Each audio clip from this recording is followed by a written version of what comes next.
me get all this stuff ready. There we go.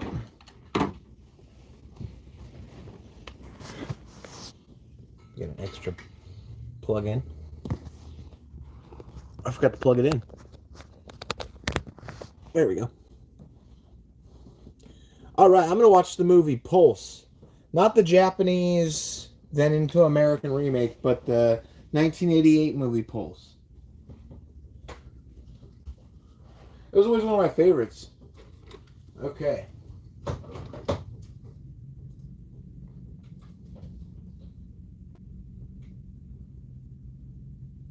And it's available on YouTube to download, so I just downloaded it directly from YouTube from 2 different sources.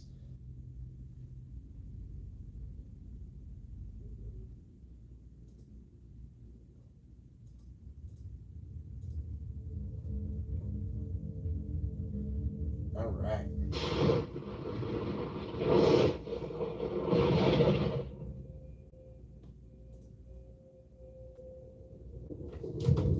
So let's go ahead and put that on second screen, full screen. Boom. All right, that's taken care of.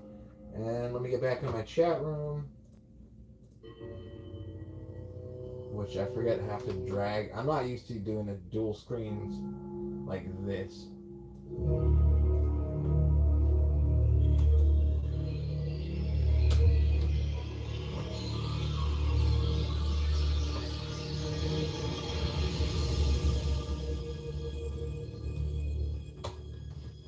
Let's see where we at. Okay, cool. So probably gonna be empty for a minute.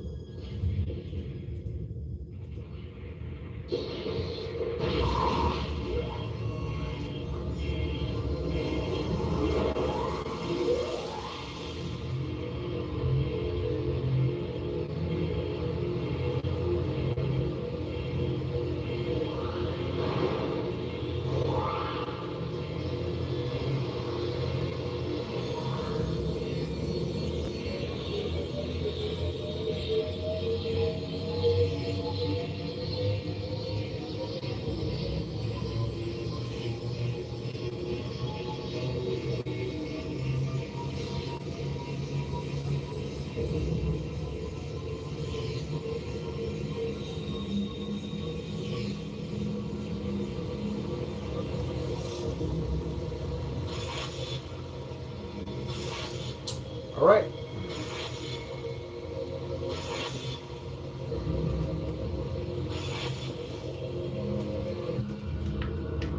Rock and roll.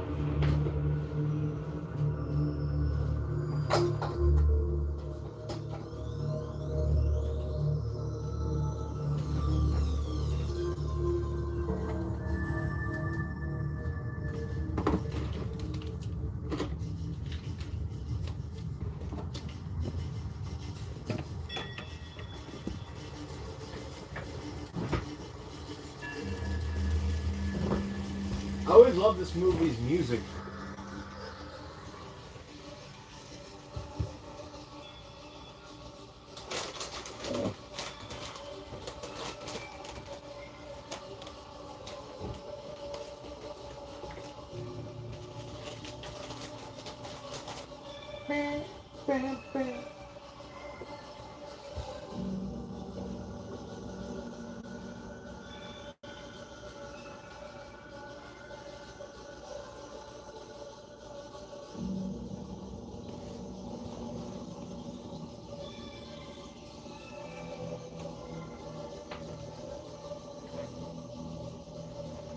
Nice. Just down here. Probably lower the camera a little bit. I didn't adjust this perfectly. There we are. Pulse video games. Let's rock. I got the chat open.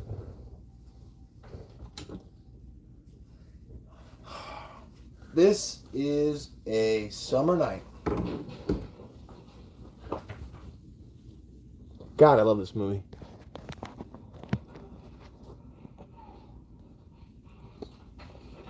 Yeah, like obscure the whole screen to press this button.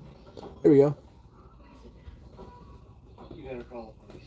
Oh, and let me change this chat to show live chat. There we go. Be careful. 1947 Kenwood. 1947, a bad year. You really need this extra bullshit. Maybe all the times we had, they were not that bad. Everything else is part of the.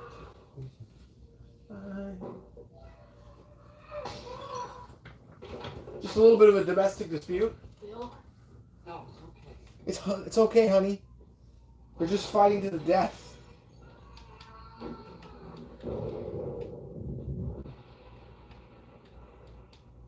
Like, maybe it's not okay. Shit just exploded.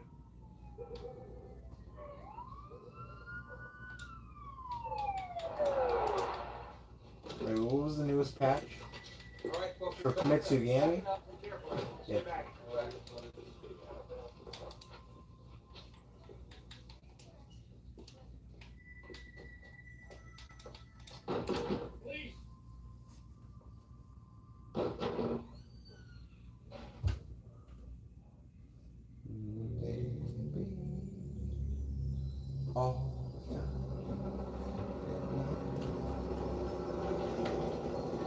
Was that fucking... No way. Was that who I think it was?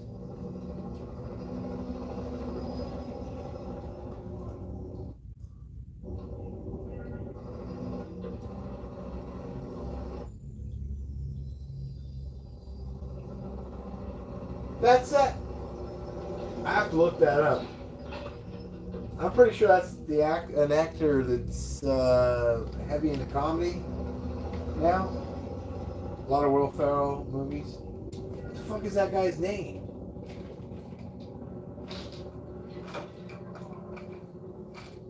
He plays Champ Kind Sports in Anchorman 2. I'm trying to remember his name, but I think that's him young. He's got a full head of hair, unlike me.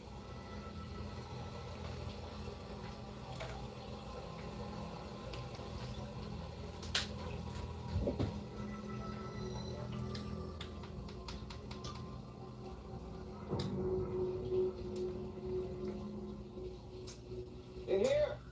Or you people sit back! You. Is that him? I can't.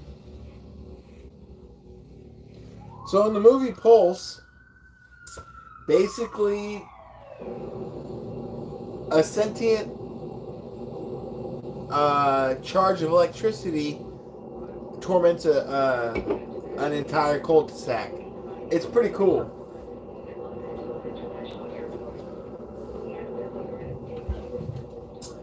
Some lights on over here, maybe.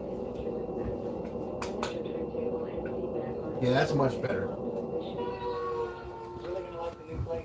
You're really gonna like it, son? Not that you have a choice, son.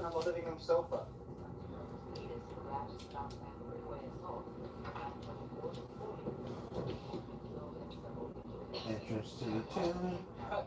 What are you doing? Smoke. Oh, don't. That window's off its track. It'll go down, but you can't get it back up again. I should probably check the chat. You never know when it's actually connected. Your mother quit smoking, huh? Okay, yeah, I'm connected to chat. I'm just double checking. So yeah, we're watching Pulse, 1988. Not the Japanese one. Well, your mother's become quite the psychologist, I guess, huh? You know, David, it's a good thing your school didn't let out last week. We had a lot of excitement around here. We had 3 police cars, an ambulance, a fire engine, and a TV cameraman from one of the stations. What happened? Kind of some foreshadowing for the story.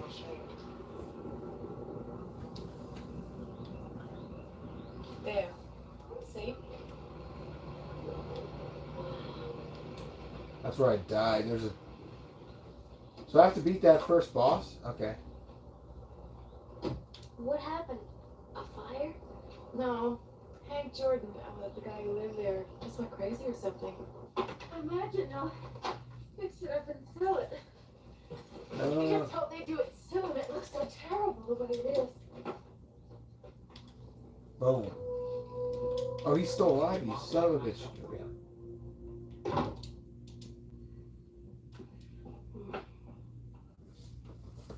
Does that matter? Where you and Dad lived before, it didn't have all these bars in the windows. Oh.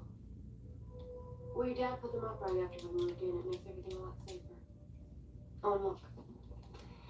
Didn't want to cover up the picture window with them, so we did this. We did what we had to, son. Shut up.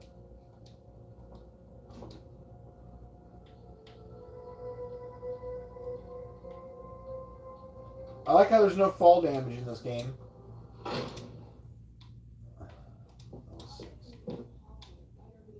We have our own bathroom, so this one will be all yours.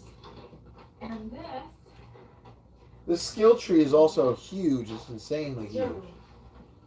And that's not even my stats. So what do you think?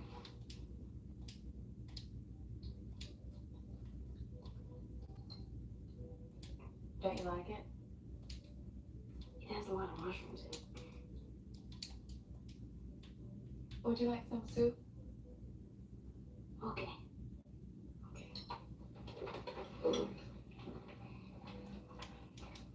You'll have to tell me what other food you can't stand.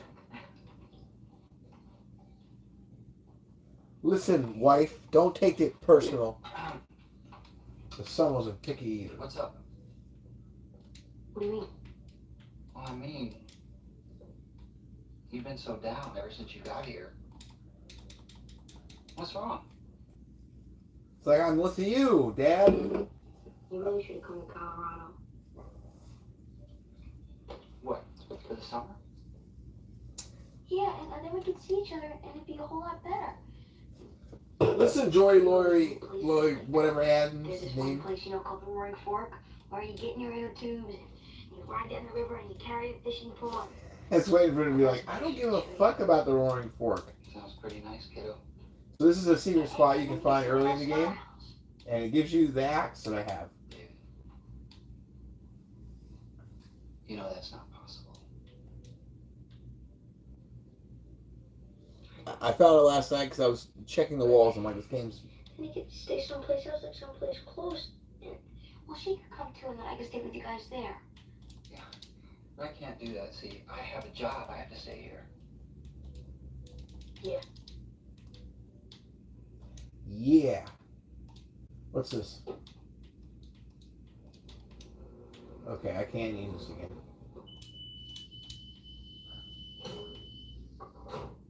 You know, Mom doesn't have any of that stuff. What, the microwave, you mean? See, we used to live in an apartment in Denver. We didn't have all that stuff, but I don't know. We had a microwave and everything. But Mom just never used it. She was scared of it. She says it can make you sterile. That's silly. Well, I mean, it's not true. But it might have been true a long time ago, but it's just not true anymore. Hi there. Hey, Might have been true a long Hey, time. well, what are you making? dessert. Oh, yeah? Yeah, we'll make a lemon meringue pie. All right. Fantastic. My favorite.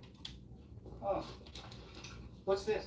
Brutal. Oh, we rented a movie, and then David found out there's a Dodgers game tonight. Yeah, you're still a Dodgers fan. See, I bet there's no ball team in Lakeville Falls, right? Mm-mm. Anyway, we'll eat dinner a little early, and you guys can watch it, and if there's still some time left, you can look at the tape. Oh, tonight, see? What about tonight? Dan is having some people in from New York, Madison Avenue types, you know, so I told them we'd be there. That's right, motherfucker. It's a business It's not meeting. for dinner, it's for after. What about? Oh, no. Oh yeah, I forgot I had a You kid. should come, really. Everybody would love to meet you. Do I have to? You'd probably rather watch the ball game. Oh. Joe Malvitano walking over Tompkins to get him. Virgil back behind the plate. Garver stretches. And the 0-1 pitch to Mike Marshall. Base hit, left field. This is one of the things when I was a kid when I'd watch this movie, I was like, this is accurate As soon as your parents are gone, you just have like your snack fest. You're making the chocolate milk. You've got some chips. You're watching whatever you. I was watching TNT because I always try to catch the horror movies. But yeah. The turnover spell, it's in there.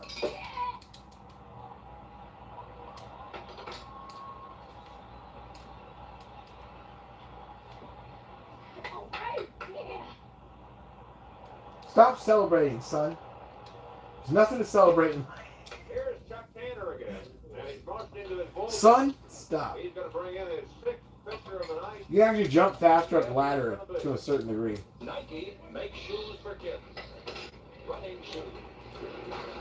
Basketball.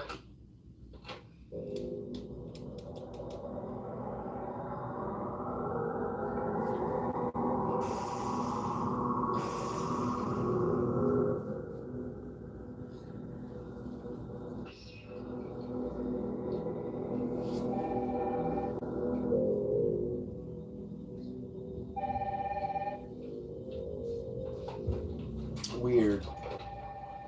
Weird weirdness. Inside, good stop. On the low inside, good stop.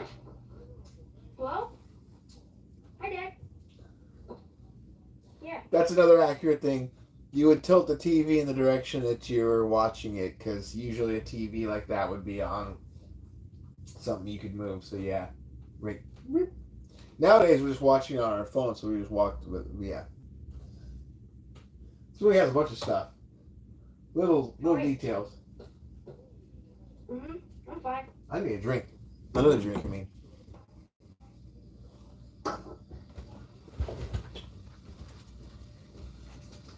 Wealth beyond measure.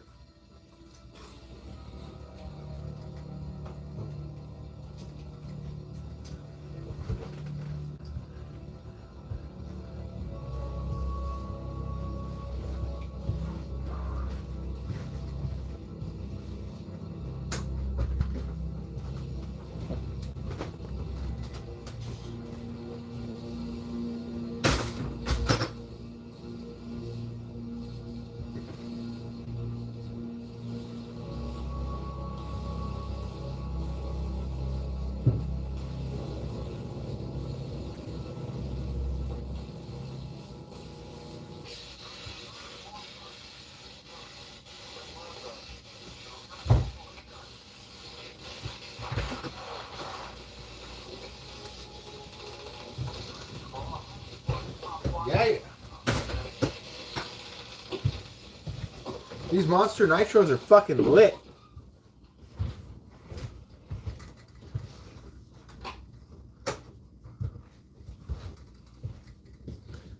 It's like apple cider with a kick in the fucking face. Go live, geezer.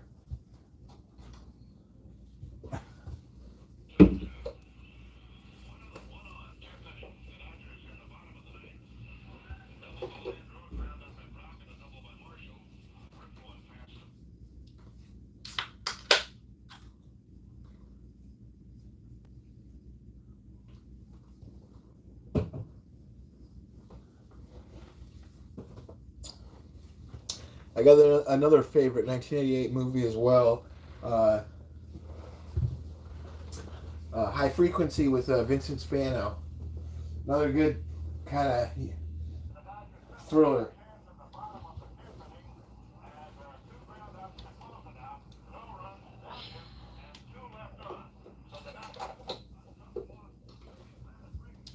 Everything sucks in this game. In a good way. I need to level up. 824, my god. Should level grind.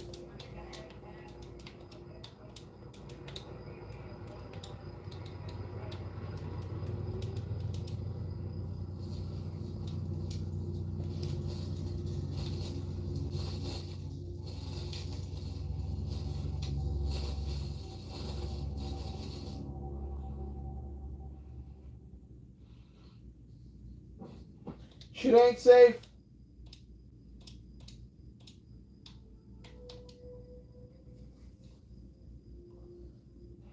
I completed that Manny's game last night. Absolutely fantastic. Love it. Can't wait for the sequel. I'm not going to play the demo for the sequel because why would I? I think there's a... Okay, the Dark Forest. You start facing off against, like, fucking trees. See? Dad? Oh, whoa, whoa, what did he drop? Oh, no way!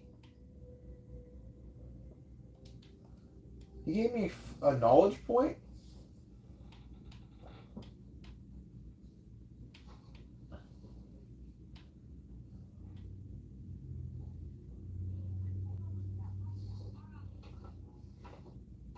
Thank you, Mark. Good luck.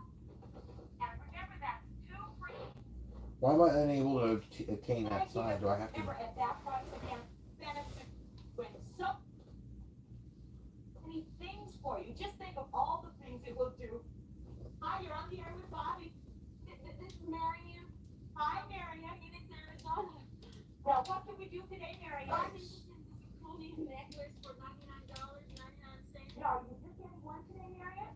Well, gosh, I hadn't thought about it. That makes a great craft. Is there a deal? Is there a deal? Of course there's a deal. There's always a deal. Well, how much is it? 2 would be 99. 2 would be just $46.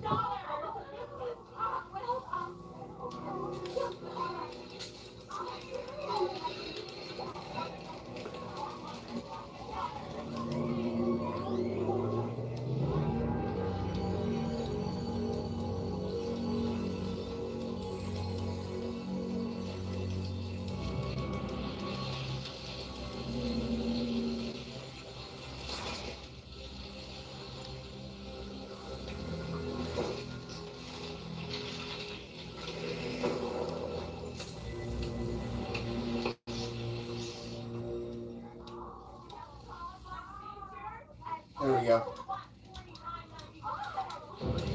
Alright, if I die, that's where I'll respawn.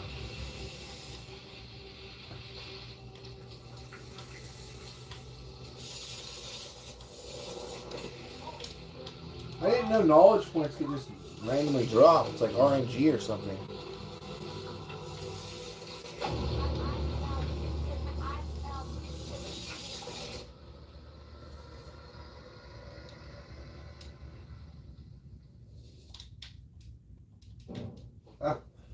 He smacked me once and I died. Pathetic. Let me get my, collect my souls. Yeah, he does a lot of damage.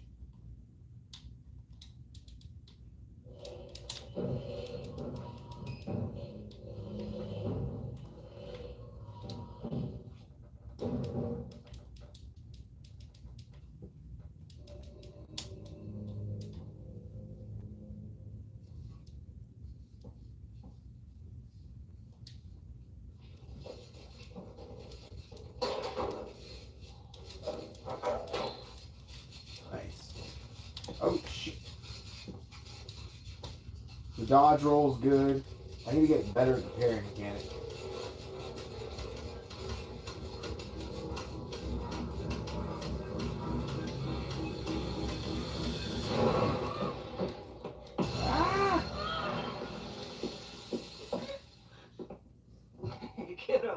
Kiddo, what's going on? The fire! Fire? In there! What are you doing with the dryer? It just came on. I was just looking at it. Well, you shouldn't play with things like that, David. You could get hurt. Dad, I wasn't playing with it. It just came on and it was making a noise. I was in... But... By the television. What about the television? Well, come here, look it, and I'll show you. Come on. It was really strange. I mean, there was like no picture at all. Knight Rider. Listen, David, didn't we decide on a bedtime for you tonight? I mean, it was right after the ball game. Yeah, I was in bed. It's weird, What is? but it won't turn off. Next time you need to stop on a dime, make sure you have my Winston break. Main power switch. Shorted right out. What caused it to short out? Well, okay. Take your voltage coming in the main power station in Canoga Park. Now, the electric company will tell you that it's run smooth and steady. That's a lie. When you put that thing under a magnifying scope, that smooth, steady line starts looking like King Kong's EKG. 90 volt drop-offs, 130 volt spikes. Pulses, they're called. So, what are you saying? Are you Whoops, my bad. saying that I should call the electric company? Well, no. See, in order to melt a switch like this, in my opinion, take a couple thousand volts at least. And if the electric company ever burped that loud, blow every damn circuit breaker in your house like that. I don't understand. Hey, join the club. You know, there's a lot of things I don't understand. Take lightning. You know, my grandpa's house was... Look, there wasn't any lightning last night, was there? You want me to admit it? Okay, I admit it. I don't have a goddamn clue what happened to your TV set. Did you get a look at the back of that thing when I had it on?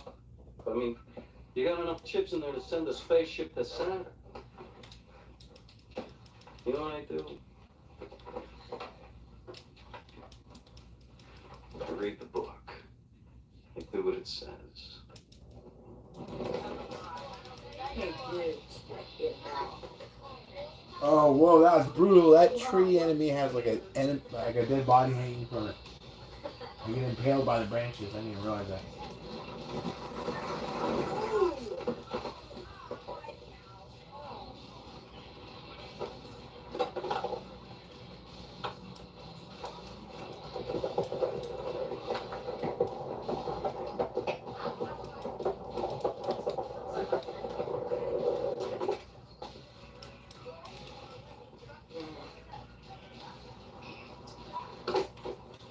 Guy right here. Respawn.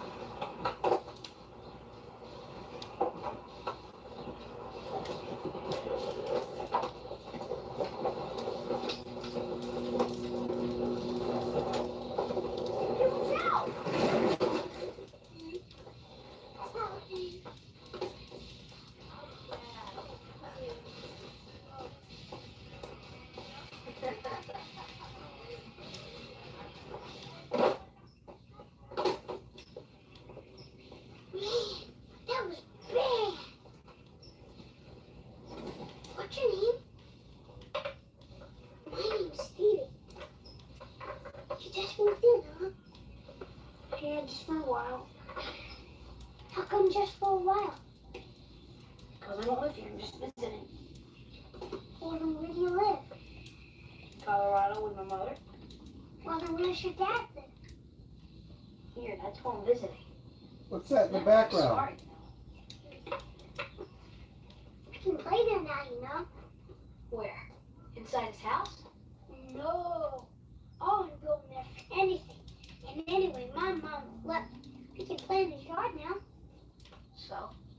We used to. He was mean. He used to yell all kind of crazy things at us. Like what? See all that grass is dead and everything? He used to say we did that. He used to say we used to sneak around and light poison. It's pretty crazy, all right. My mom said he was crazy because it happened to his wife. What? Man, that was bad. One day we were all around after school and we started to hear all this yelling and screaming. The police came in the ambulance and nobody knew what happened. Some of the kids said he must have murdered her. Oh, there's an old shard. Did he? What's your name? David. So what happened? She was washing the dishes. She turned on the garbage disposal, and there was something stuck in it with this metal thing. It wasn't even a knife or a fork. Some kind of metal thing. And when she turned it on, it shot that metal thing right up into her face. Shot up just like a gun. Isn't that bad? It shot up right Isn't that into her bad? eyeball. Imagine having your little brother just annoying the hell out of you on set. It'd be bad. It'd be pretty bad. More info.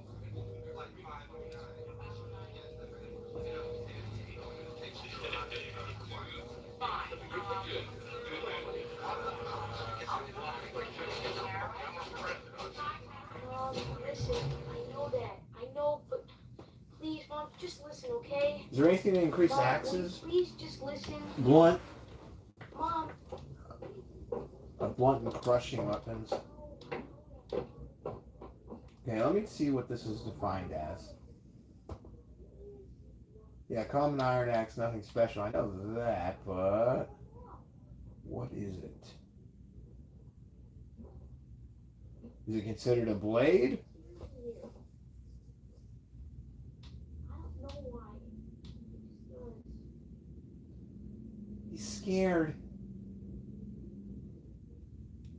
No, it's not Ellen. She's okay. Yeah, she took me riding. Yeah, the other day. No, how can I? No. I don't even see him, you know? He works all day, and then when he gets home, he's tired, and all he wants to do is watch television or something. Ammo.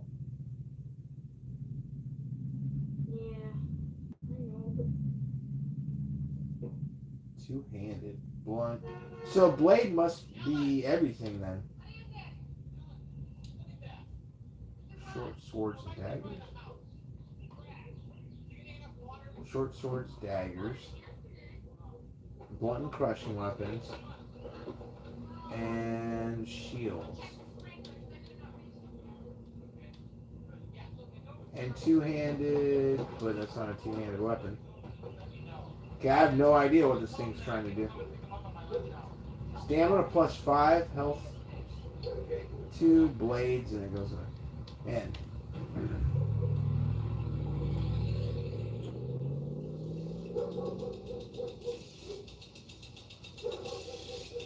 Oh, health plus 4 if I get another one right there and stamina. Oh yeah, we're going with this one. I just unlocked these two, which is way better. No, the hospital picked them up at 1 o'clock. Alright? In fact, I think we have enough for a level up, so let's go ahead and do that. Am I stuck? The fuck was that? This is a very indie game, so it wouldn't be that shocking if I did get stuck.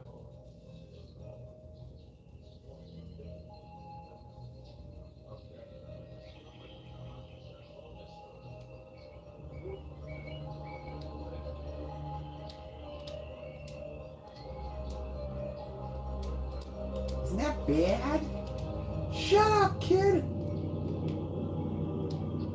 Hey, David, you're getting wet. Come on. I'll make you some breakfast. Kid's like, I hate you, lady. What's that thing moving in the background? We can leave as soon as your dad gets back from work. We can have hot dogs at the ballpark. Does that sound okay? yeah. You don't sound very enthusiastic. What happened to his grass? Huh? Well, you know the man across the street? He said the kids were putting poison on it, didn't he? Well, he said a lot of things after his wife died. Paranoid, you know? I guess he just stopped taking care of things and began to blame everyone else. So it started to die after his wife got killed? Yeah. Well, no, actually it was before, but it got a lot worse afterwards.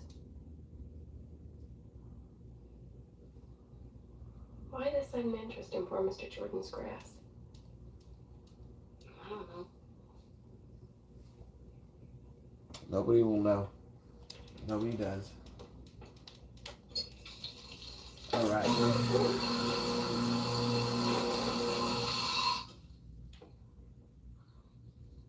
What's the matter? You look like you've seen a ghost. The electricity's trying to kill me, Mom! Believe me, bitch! Characters carrying endurance determines the recovery rate of the action scale. Let's go ahead. It's dangerous. Come on, Stevie. She's not going to even know. No, I don't want to. Stevie, if you don't come on right now, I'm not going to play with you ever again. Yeah, Stevie, you little shit. Come on. Level 1, please.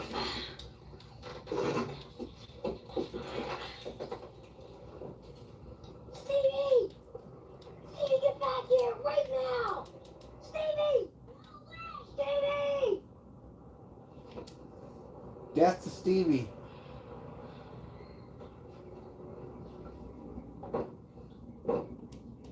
Stevie!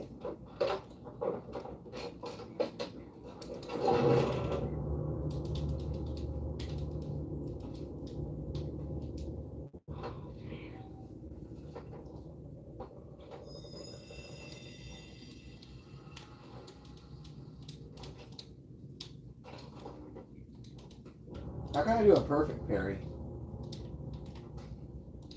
No! I need to learn perfect parries for this. Because it's some point in the animation and I can't see it.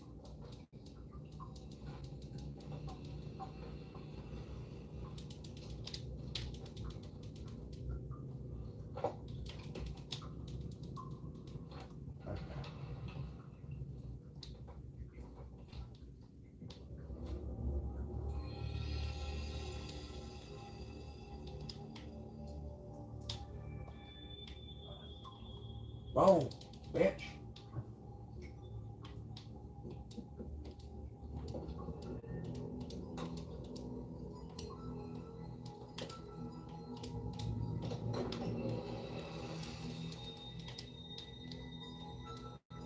Did a handful of perfect parries last night in the game, but I mean, yeah, that wasn't much.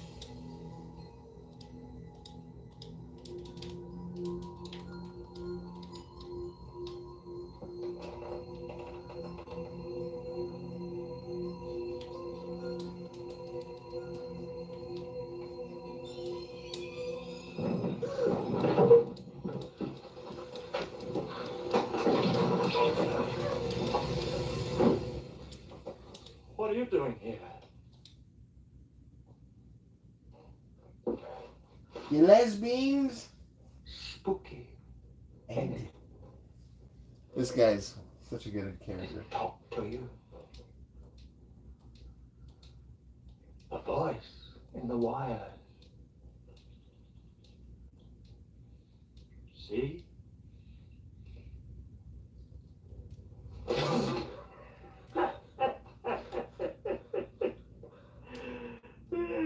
Yeah.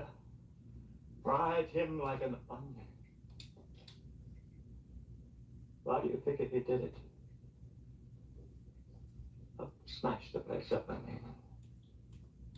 I don't know. Alan just said he went like crazy one night. Crazy. That's exactly what those son of a bitches would say. They probably had that poor bastard thinking he was going crazy. I know all about it. I must have seen 20 houses just like this one. And after the first few, I started having me a real close look. And I know what I know, boy. But I'm not telling it. Not anymore. Nelson, they'll call these other poor devils crazy if they want to, but not me.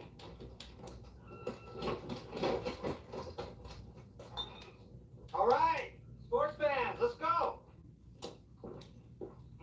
Great seats, love. Look at the first baseline. I think maybe you should sit down. We seem to have a problem. Well, it's a long drive, you know. We don't want to be late.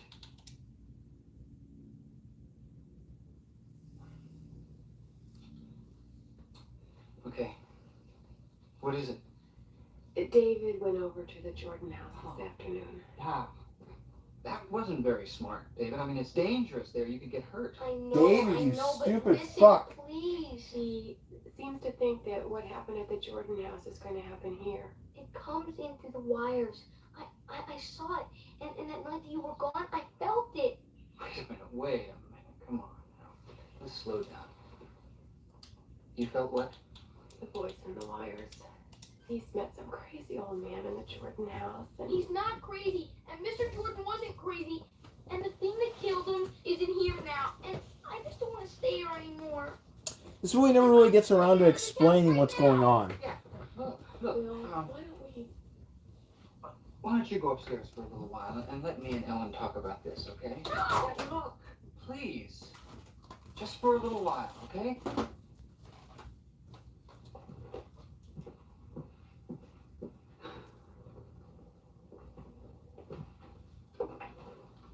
I'm sorry.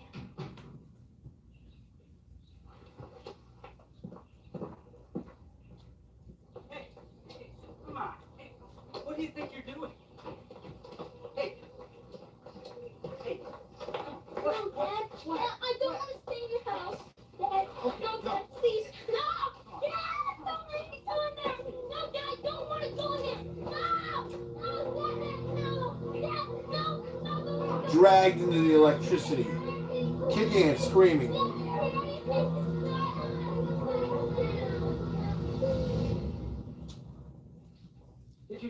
Did you talk to him? The old guy? Well, after David calmed down, I went over to talk to him, but he wasn't there. His truck was gone. I don't know. Something could be wrong with the electricity. It's just that David seems so scared. I mean, of course he's scared.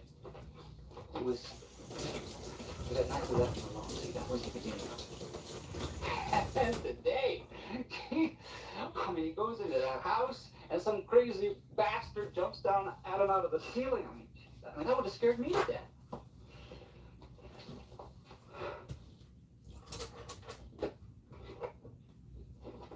Aren't you supposed to take this back? Oh, I did. They called this morning. There was something wrong with the tape. It must have happened when the TV set broke. Crazy bastard looked like Freddy. Looked like Freddy Krueger jumped down.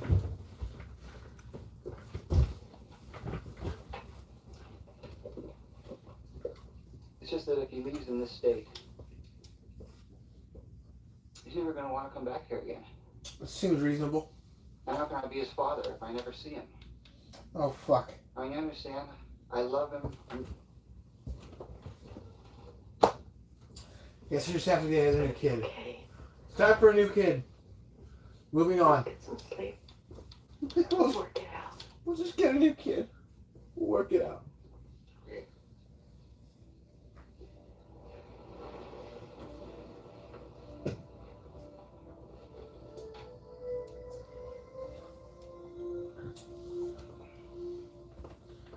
I hope it was a lousy game.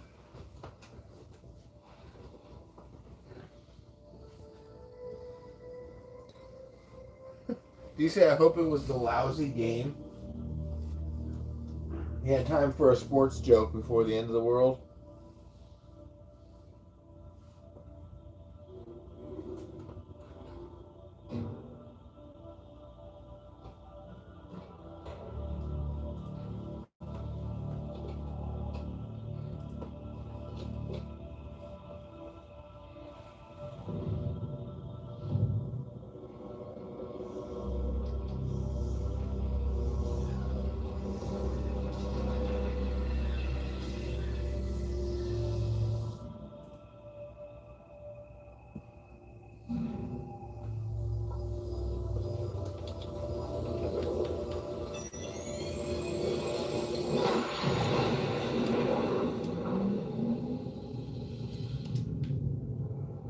I'm at 181 hours on Dragon Age Inquisition.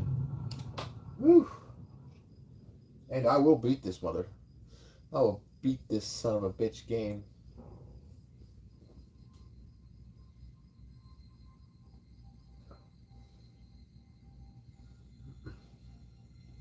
I really do like Dragon Age Inquisition. I think it kind of got a poor reception in comparison to. It was so close to The Witcher 3, and I think this is significantly better than The Witcher 3. I mean, release-wise, it was close to The Witcher 3. The Witcher 3 obviously came out the year after, but... Oh. David, I'm sorry I have to go to this meeting. You sure you don't want to come over with me to the campus? You could walk around. You gonna be all right? Yeah. You sure? All right. I think we're just going to continue forward, maybe destroy the lyrium deposits. Where are the primary lyrium deposits? Oh, so they're right. Okay. What did you get? I said, come in, get the bus is ready. Okay, I'm coming. You annoying little bastard! Hi. Hi. What are you doing? Cobras are attacking the tower dome. Want to play? Come on, you can be the Cobras. No, not really. Okay, you can be the G.I. Joes. That's right, motherfucker. How do you get to the airport? Why do you want to go to the airport? Is there a bus or something? No, I don't think so. It's a long way away. Are you going back to Colorado? Yeah, I had the ticket. I just gotta get the time changed. Stephen, get in here right now. Okay. Maybe my mom will drive me. You want me to ask her? No, it's okay. Thanks, Steve. Stephen, right now. Okay. So what are you going to do?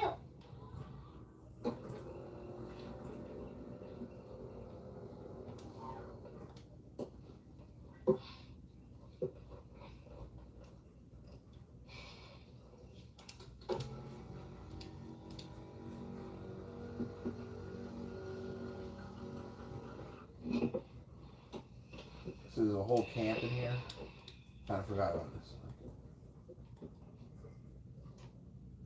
Oh, that's right. I lighted the veil fire, and then there was a rune somewhere.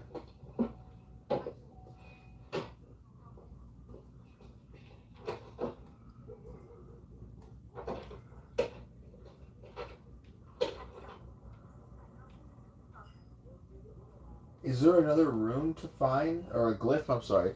If there's another glyph to find in this area, I should...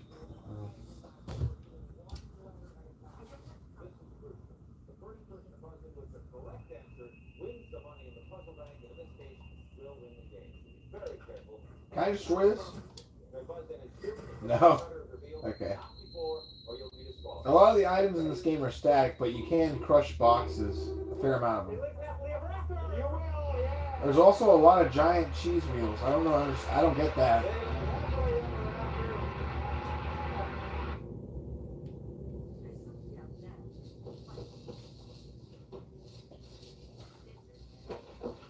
Alright, so taken care of. Can I exit out through this camp? How do I exit out? Well, this is not the way to go. Okay, I gotta find a different one. Whoa. Hey. Kind of makes you want to jump onto a waterfall. I get it, Clary. You don't want to talk right now. I'm trying to walk past you. Don't you hate when the interact button is the same button as jump in certain games? Like, what the fuck, man? You guys got anything to say? No?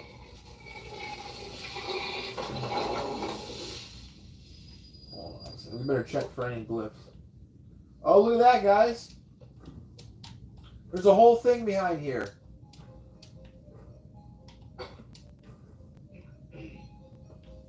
What?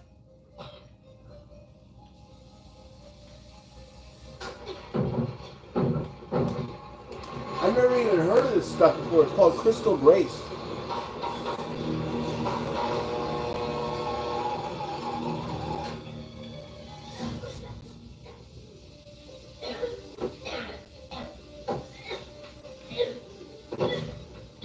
I forgot this is the part where it makes them look suicidal because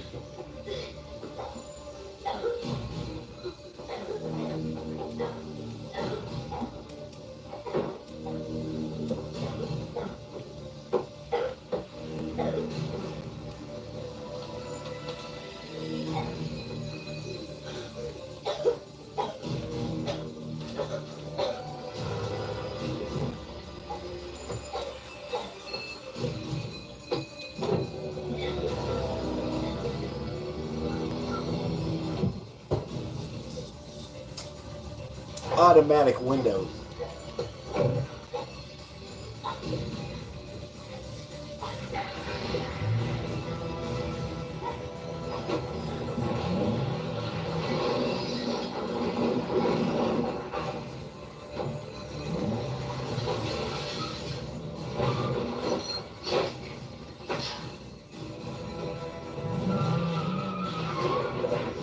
glyph right here that I had to use that on or something?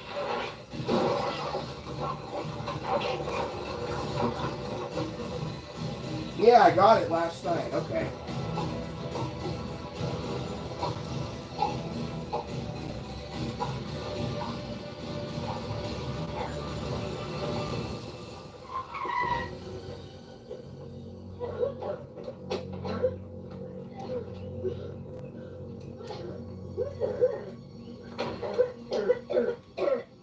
Where can I exit out of this? David, oh my God.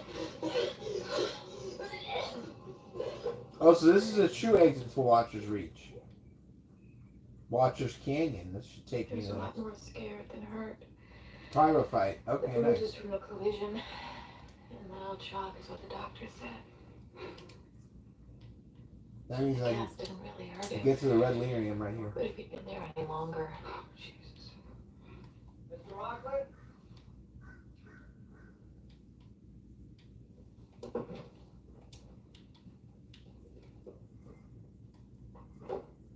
Can I show you something? No. Yeah. That's what he just is like, nah. Can't show me anything. Don't I care. filled your line with a new piece of pipe, so now I'm going to turn the main back on, relight all your pilots. Right here's your problem. Split wide open. Actually, you're pretty lucky. Lucky? Oh, yeah. Volume of gas you had in here and the ignition of that station wagon turned on. This whole place could have blown sky high. They got lucky. I mean, what could have caused this pipe to split like this? Metal fatigue. See that window right there? Afternoon sun comes blazing through there right on that spot. Pipe heats up. Sun moves on, it cools back down. Expansion, contraction, just wears the metal out till one day. Anyway, that new pipe ought to last you another 10, 20 years. You might think about getting some sheetrock on this wall, though, help insulate it. Yeah, I will. Okay, well, I'll get that main right on. Thank you very much. And then everything will be just fine again, won't it? Ma'am? Or something happens and it almost kills someone, and you people come here and you talk about pulses and metal fatigue, and you pull out some pipe or switch and you say, here you are, just slap it into one of these. And you don't know what's happening. I mean, you don't know what's really happening here, do you? This bitch is losing it. Calm down, calm down. Why is it doing this to us? What does it want? It. Last night I couldn't sleep. I just lay in bed listening. You know, those sounds there are at night.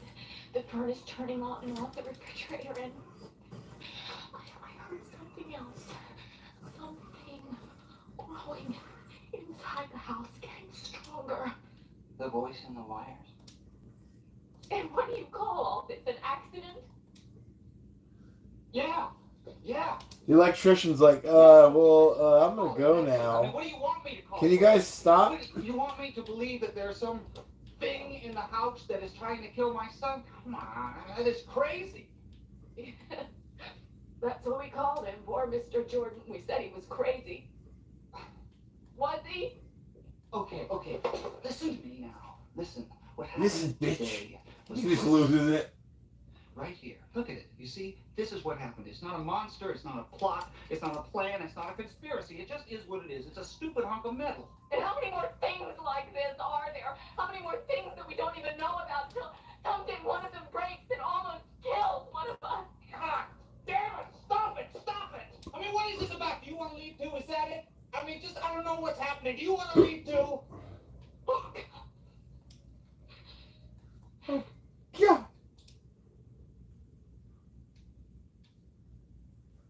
He just hits her. Look what you made me do! I have to keep checking to make sure. Oh, Jesus, Joseph! It's a great bear. He's greatly animated. Maybe poorly. Let me see if I can do a stun attack. Nope.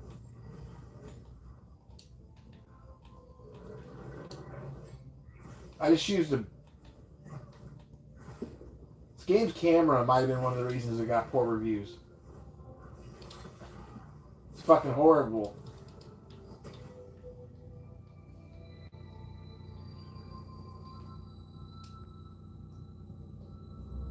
Codex unlocked. Great, Barrett. Okay, cool. Never killed a bear in this game. Actually, let me switch to Varric and kill this thing.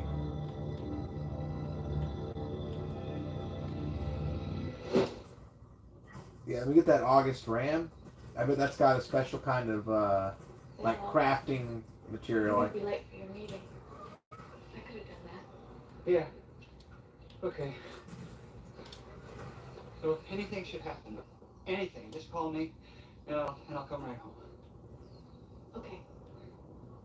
Oh, it's only a tier 2 rarity. Better than tier 1. I promise.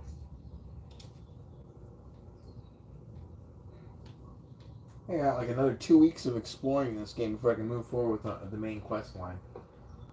There's so many huge areas. And they're all optional.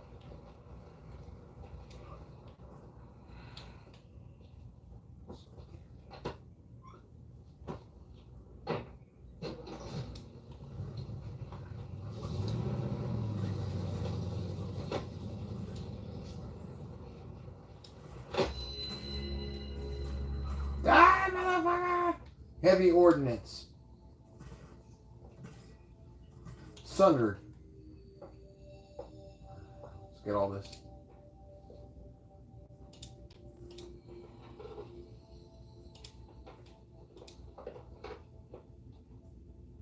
Fade touch nug skin. Masterwork leather, but it's only tier 1. What in God's name?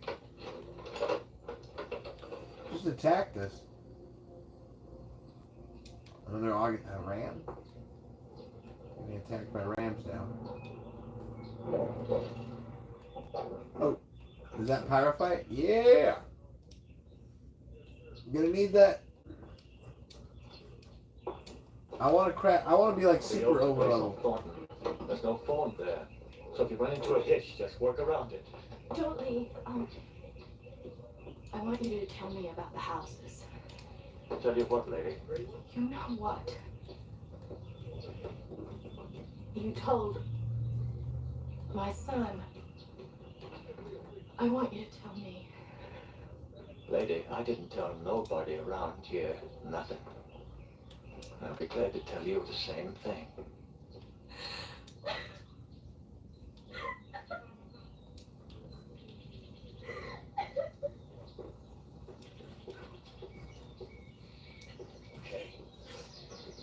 Okay. Turn off the faucets. And I'll tell you what to do. Do? Do. Or would you rather hide in your hole and hope for the best? Pull the plug, lady. Pull all the plug. Unplug everything in the house. Fast. And not just up there at the top of the pole. That don't mean nothing. They don't just crawl in on your wires. It ain't a thing. It's a signal. Pulse. Kinda like a voice. So what you've got to do is to get rid of anything in your house that might have ears to hear it. Me, I'm back to wood fires and kerosene lamps. My wife would like to kill me. She thought I was nuts when I built the fallout shelter. But you wait and see. I was right about that one, too.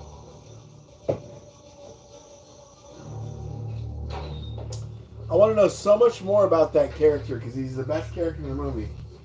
The last time you see him.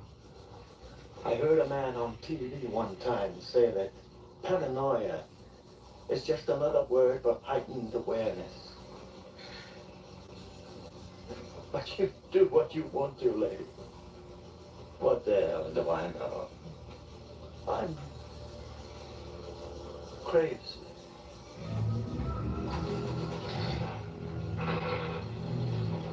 Wait! The hardware store in the mall's got a special on kerosene. It smells some, but it sure does make a pretty light.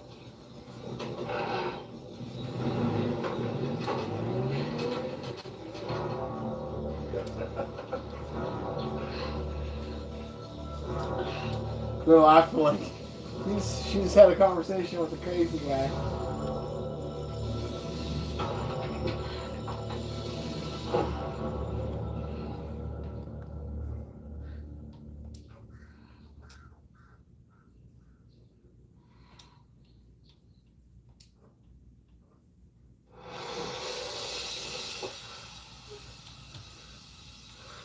Oh no.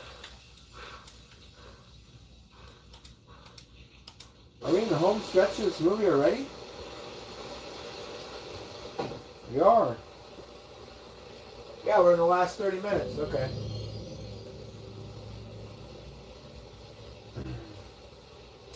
Yeah, things don't go too well for her now. She knows too much about the signals. Ooh.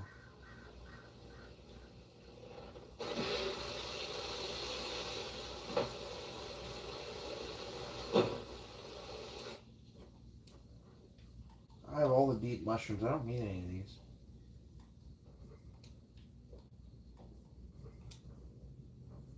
I do need elf fruit. I think I was down to like 18 elf fruit, which is extremely low. It's like the most common thing in the game.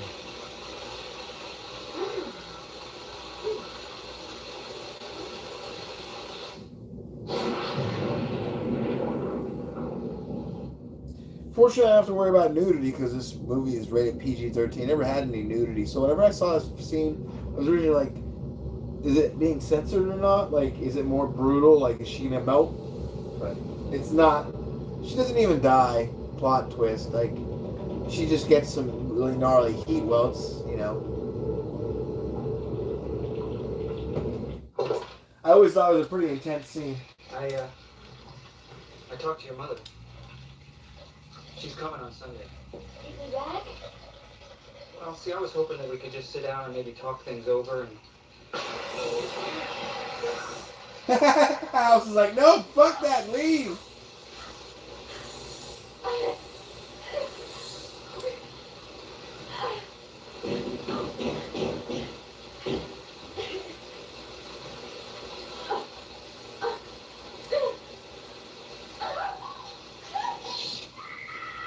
Where the hell are these guys?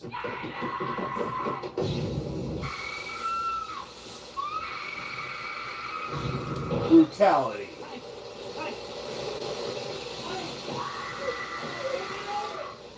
I gotta get something to break it.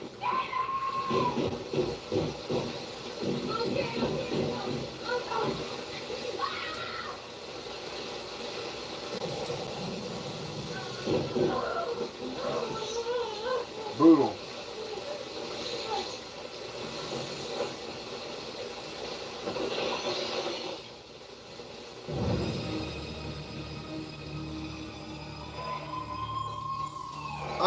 The very first time I saw this movie, I genuinely thought she died. The way they did it, I was like, holy shit! She just died from the hot shower? Like, that's brutal. But, you know, I'm not saying it wasn't brutal, it still was brutal. I just mean, wasn't as bad as it could have been. So that's good, I guess. I feel like just one of the few shower murder scenes where there's nobody to actually murder the person in the shower. It's just a person who's like, oh, water's too hot. This fucking bear. Get. Boom. Strike. Sunder. Die, bear. Die. It's been afflicted with like every. Okay, it's, I was gonna say look at all the status ailments we inflicted this bear with. It's vulnerable to fire. Okay, good. Because it was burning, it was sundered, it was immobilized. Immunity to physical effects, immunity to frozen and paralyzed. I didn't know that. Not that it really matters. I was just curious. You almost forget there's still kind of a real time with pause aspect to this game, because you can just kind of play it so fluidly like this. I would say towards the first few levels, you're probably gonna want to play it with the real time with pause because. Still, if you need anything, Ruby and I'll be upstairs. I mean, unless you're not playing it, unless you're playing like on an easy difficulty. Thanks. I think I'm just playing it on normal. Ellen's okay. Well, I mean, I know. It looked pretty bad and everything, but they said that she would just have to stay there in the hospital for a while. And without Ellen here... I figured we need a new Burning Man tournament.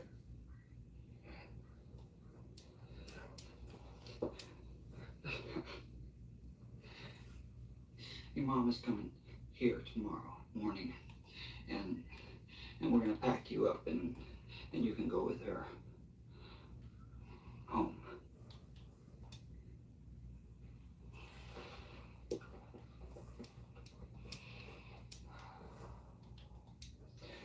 Look, so Howard just said just now that you could stay here tonight if you wanted to, and it would be okay with me. I mean, if it would make you feel better.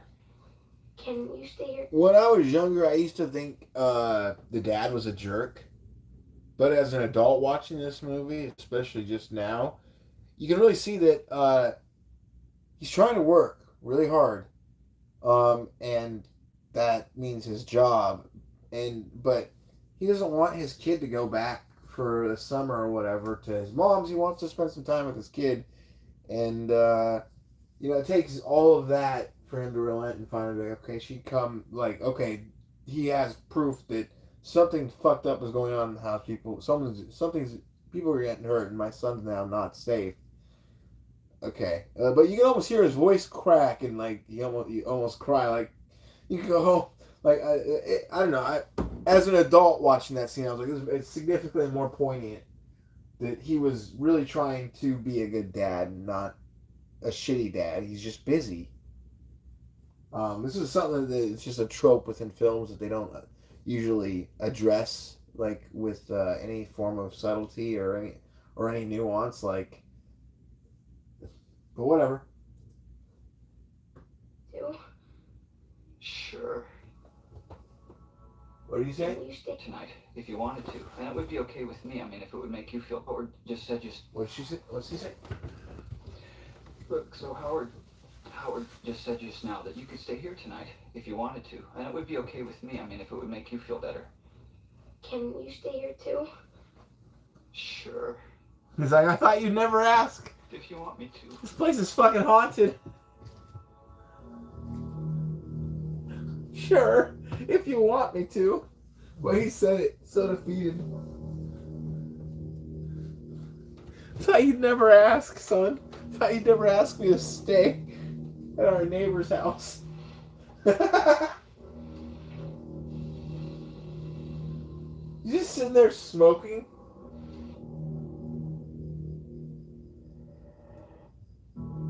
Okay. If you want me to. Okay, that's what he is doing. That's so fucking funny to me that you're just sitting there in the middle of the night with a cigarette thinking, like, this shit sucks. I can't believe it. My wife just got burnt to a crisp. Let's see how far up these rocks we can go.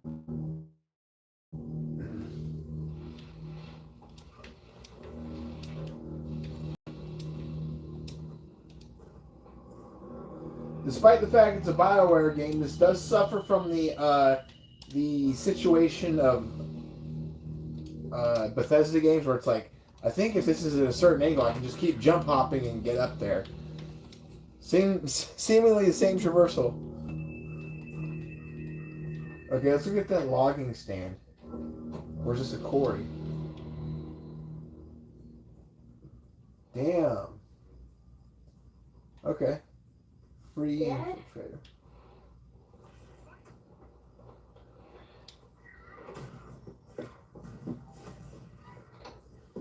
Brutal. Where'd the guy who ran away? Oh, here we go. I was gonna say.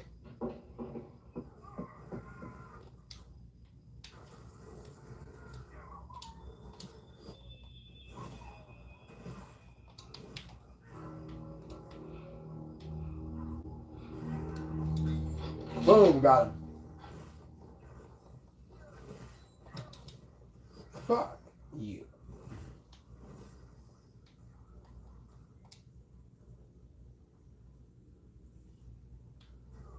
Ancient Writings, Dalish Tomes. Okay, this is good. We can complete a requisition with that and hit Inquisition level 12, which would be really important because there are some perks that I do need from those. I'd like the search discovery radius increased.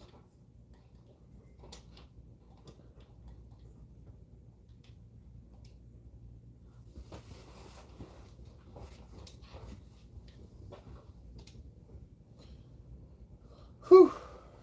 Ancient Writings. Okay. Nettle Pass, and what's that? Say. Andrel's Wall. Andrel's Wall. Okay. Claim. Andraste's Promise. There's 22 landmarks in the Emerald Graves. Kind of extreme.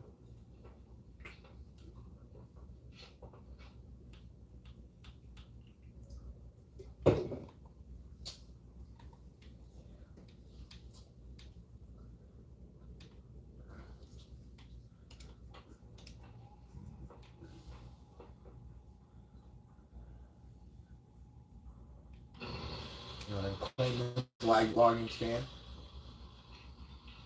This lagging stand?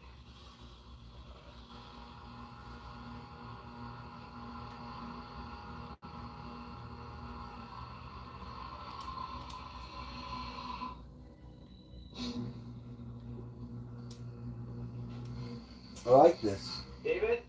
Kind of making my way around where I came from.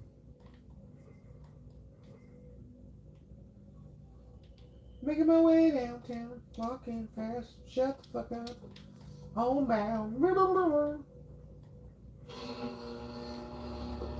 Oh, all the rocks are up here.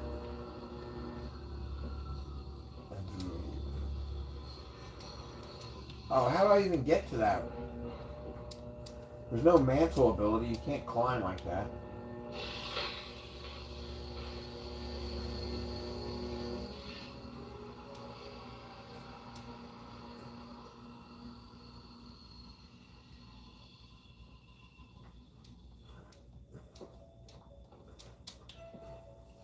Maybe I can walk up this way. Oh yeah.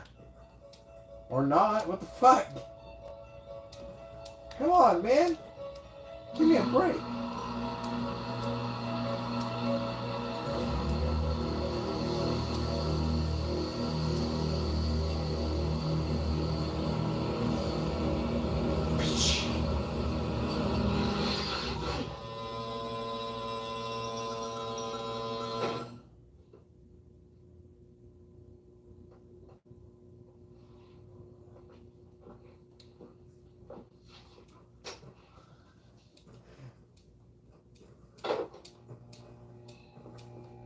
Okay, how am I supposed to get to these rocks? I'm sliding off like I'm buttered. If I walk up to this rock, maybe I can get there. A lot of rams over here. You just use my super ability and just render them all dead. Here we go. Can I get up through this way? Oh no, fuck! And 68 fall damage. Damn, son.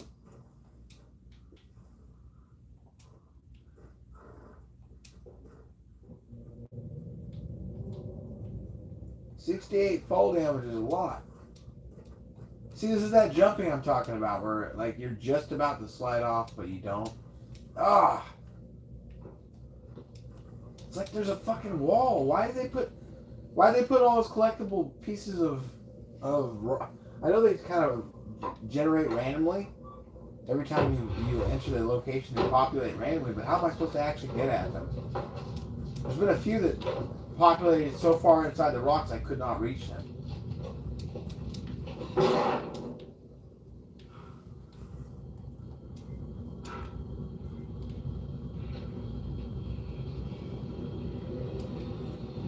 And we're back where I was. I can't get up there, okay. Maybe up this way? This always... Yeah.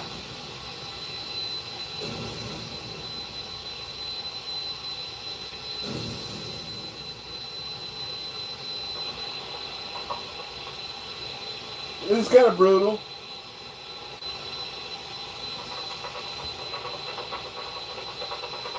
Bam! Right in the fucking head.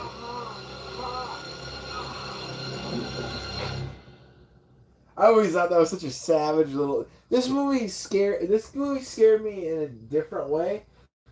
It freaked me out in like a... And I love this too. The son goes and helps the dad, and they kind of fight back against the house now. But like, little things, like just mistakes that could happen. It was so savage. Kind of unrealistic things that you'd be afraid of, but like, yeah, a nail shooting into one of those from a mishap. That's something you would read about and like be like, damn, that's brutal. That's crazy.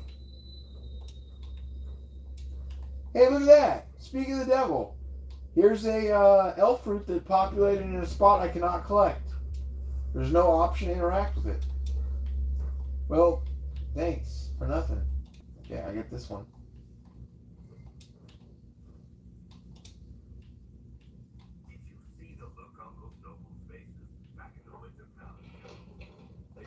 Wait, do I have a character to level up? Okay, good.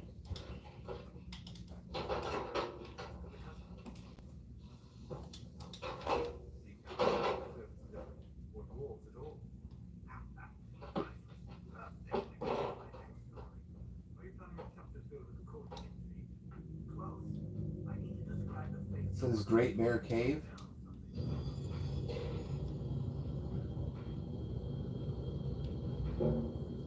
Did a bear cave pop up? Or is it just a cave of great bears? Where's this cave? About to go in there and kill all the bears. Where'd the cave go? Maybe it was further up there and I was like walking in the direction of it. Oh, Great Bear Cove. That didn't say cave. Dad? My dumbass. Alright, so this is just a really nice like forest area that looks like quite a bit. It reminds me a lot of Kingdoms of Amalur, The Reckoning. Dad? Visually, that's what it looks like. Obviously, this looks significantly better. Oh, there's a cave. Alright, well, let's go find out what happened in this cave. It's probably some dead bodies.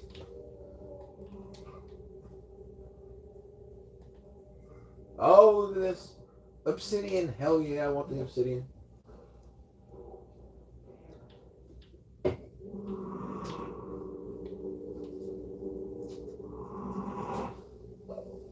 What is it trying to communicate to the humans? It feels like it is trying to communicate to the humans.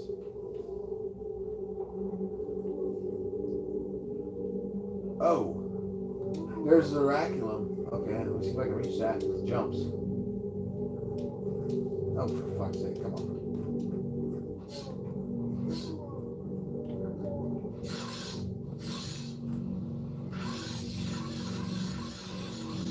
Go ahead and find all the shards real quickly.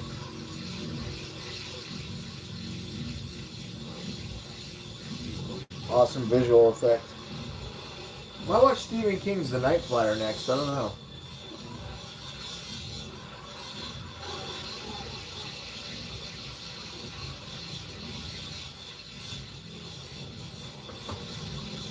I always felt like there was more to this scene that never goes on, but like it was scanning him and kind of copying his life force or something like that. I don't know. I'm probably way off, but like I feel like this movie had a lot of production issues because it seems like it did. I don't know. There's a lot. This is one of those horror movies where it's not very good, but I loved it.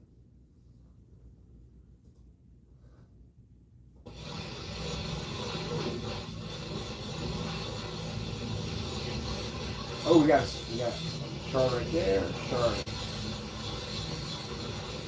Shard Connery. 3 out of 7 spotted.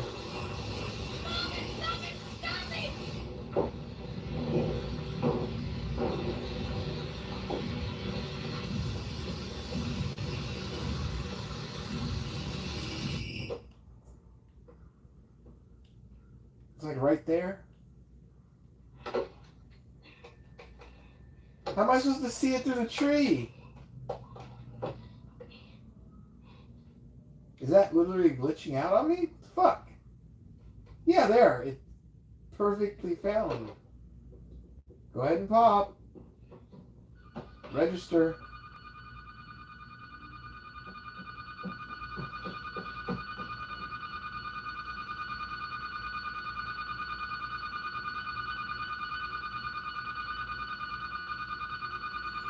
Seven out of 7. Oh, it did register that one to the tree. So now I should have shards in the graves. Shards in the graves.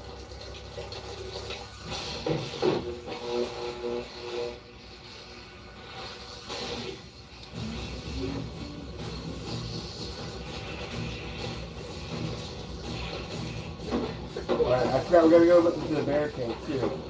What are we fighting right now?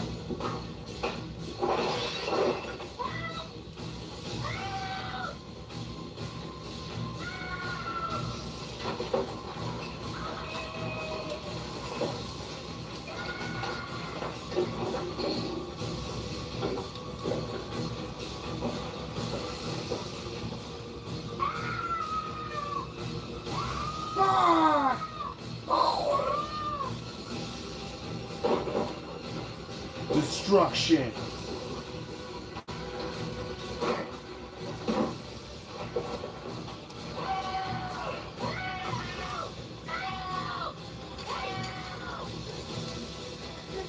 Your annoying voice. No. Yeah, the kid got hit in the hand.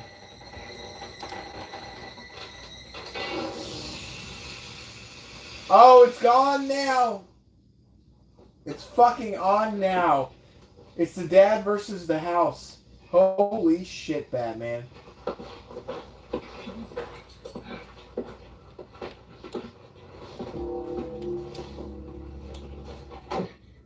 Wait, what did they just... Kid had more blood than I remember. What did he just find in the dirt right there? He's like, my original wedding ring started this whole situation. He found his fucking key? That's all he got?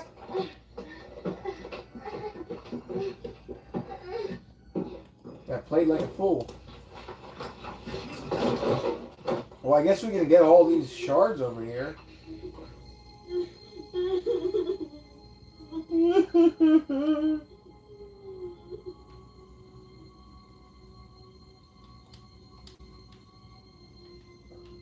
Shard police.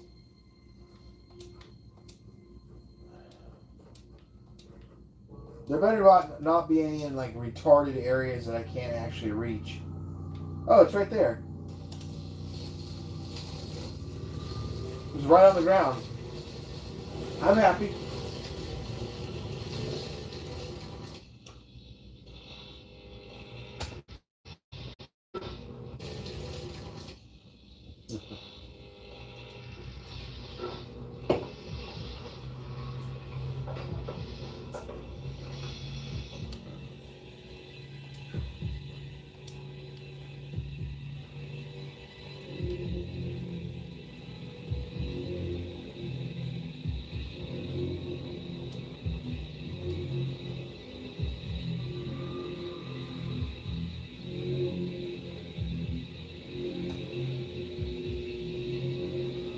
About to be unlocking those next doors.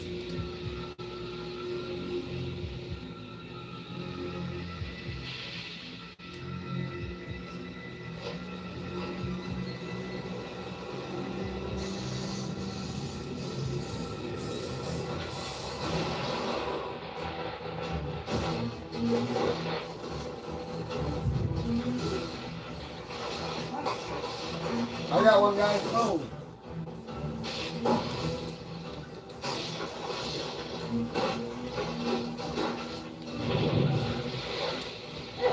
What the fuck? I just flew into the air. Why does it happen in this game? It's like the third time. Shut up, Joey Laurie Adams. I can't say your name.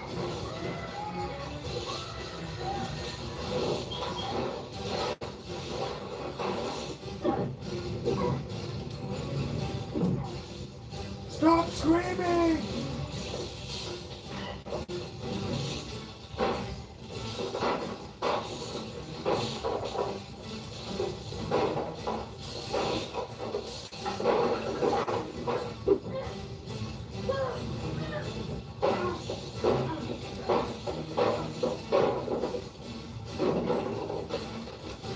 Is this like up there? Okay. No!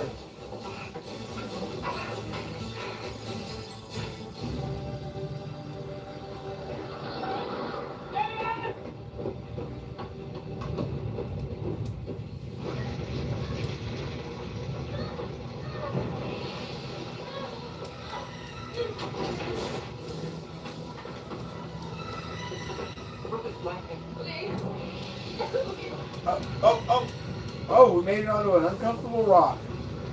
Where is that stupid I'm gonna get it. Maybe.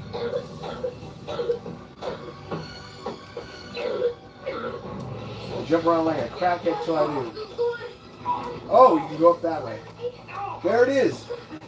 It's in sight. Yeah! So they purposely want you to engage with the shitty platforming in this game. They're like, haha, we're not joking.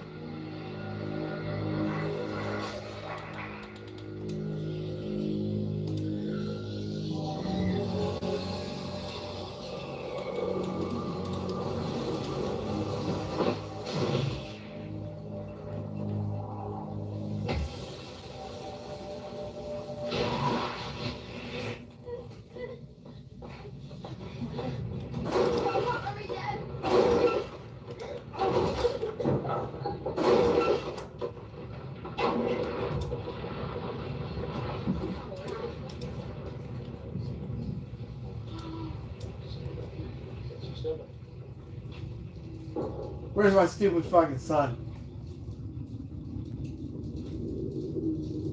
I forgot about this part where he just goes full burbs. I gotta cut this down. Listen, Dad, you can't afford that. Dad, you work a shitty job. You can't afford to repay this shit. $25,000 power line just down.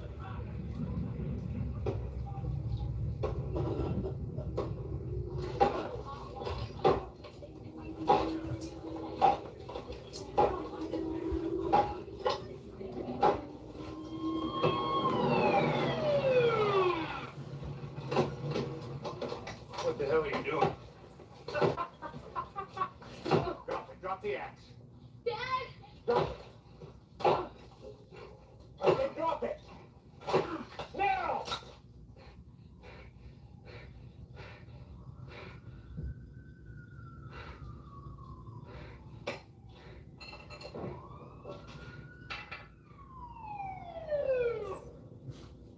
It's gonna be like, is this a different version where the dad dies? He's like, yes, it's falling into the crowd of people.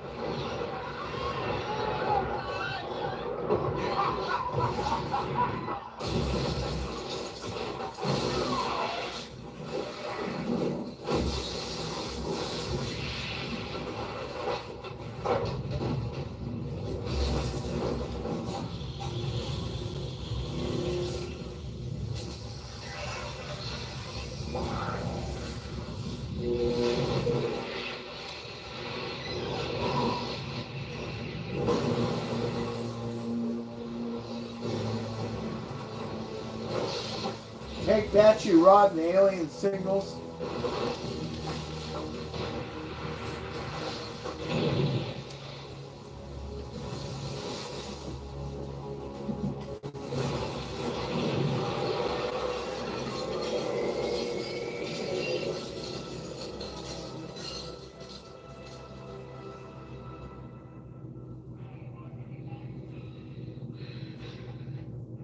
Oh, there it is. That was your house that you just wrecked, wasn't it? Yes, it was, yes. You must both be crazy. Yes, we are. Both of us. We are. Aren't we? We're crazy. Yeah. Oh, God, are we crazy?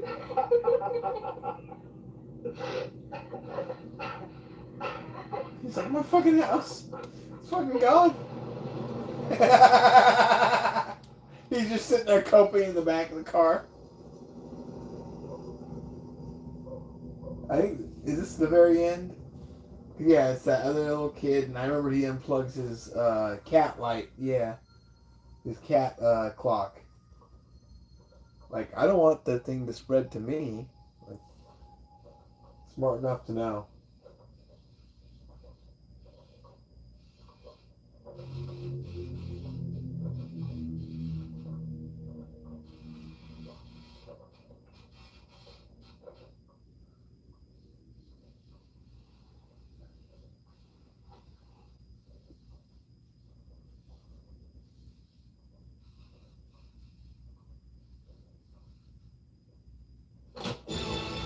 Nice.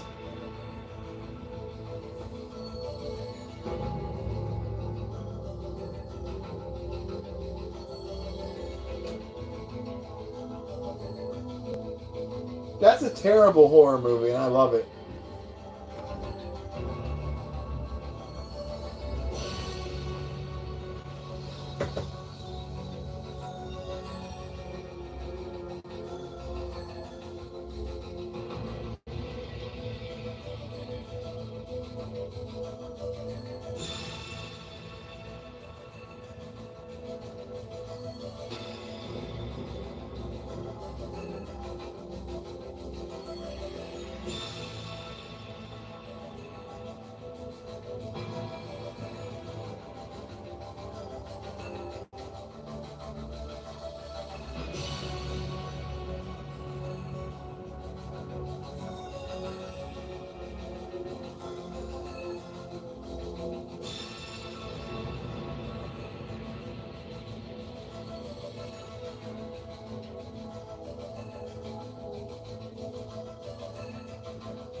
Fascinating.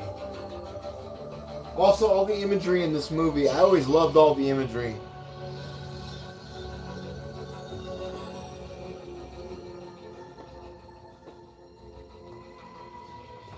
Alright, let's get something else going. Summer nights, man. It's only midnight.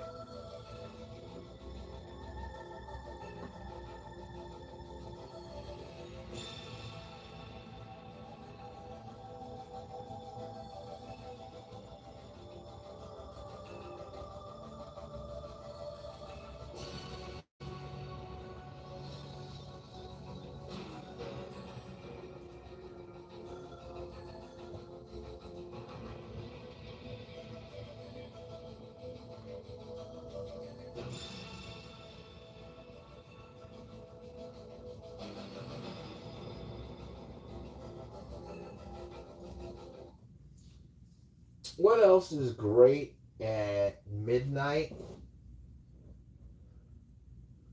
I was actually... Let's go. Let's check Coast to Coast AM, actually, you know? That sounds like fun to me. See, they're 2 hours in. So, oh, and George Norrie's live. We'll see, what's the story? In an independent elementary school, serving children in preschool through 8th grade with a rigorous curriculum. Our teachers are highly qualified subject area specialists dedicated to teaching. They're not highly skilled. Classes. At Brookfield, we're a tight-knit school community where character matters with a diverse student body and faculty. Live. BrookfieldPrivateSchool.org to learn more. Brookfield Private School. Never stop learning. Oh, there it is. I can see it from The here. Radio app is #1 for music, radio, and podcasts, all in one. Discover a new podcast from our library of over 350,000 titles. Here's an iHeartRadio podcast preview. So, what exactly happened here? 2 people were murdered. The house was set on fire. In his right hand, he had an automatic handgun and blood over his chest. What good's a man who's lost his soul? I'm not really afraid of anything, but I was afraid of him. Can't take a stand. He was the evil as far as I'm concerned. When his flame's gone cold. This all sounds retarded. He joins the club. He has 6 months to kill someone. He was giving up details of this crime that only somebody that was there would have known about. Because of Guilty those knowledge? facts, I've been hiding in the witness protection program for almost 40 years. And I was told that my life depended on disappearing. But now, I'm done hiding. Oh, God. Witness protection program has been plagued with troubles. From C13 Originals, a division of Cadence 13, and the creators of Root of Evil, comes a new podcast about the stories and family we can't escape. Daddy, love you. I might miss your birthday party. Welcome to Relative Unknown. Butch, why did you join Hell's Angels? I joined because of a brotherhood. Our kids would be Hell's Angels, and it was something that we'd all grow old and be proud of. Download Relative Unknown for free now wherever you get your shows. Listen and follow this I'm good. podcast for free on the Seems kind of boring and iHeartRadio app, mediocre. #1 for music, radio, and podcasts all in one. All right.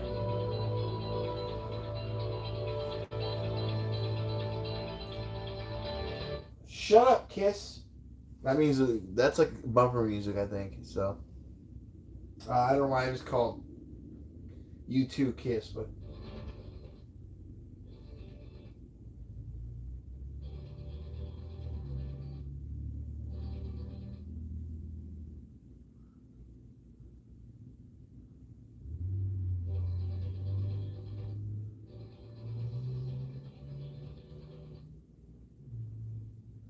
good Lord.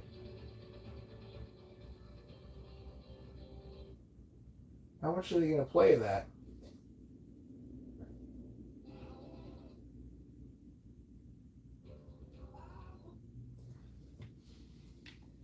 Be quiet, Bono. Nobody likes you anymore. As they shouldn't.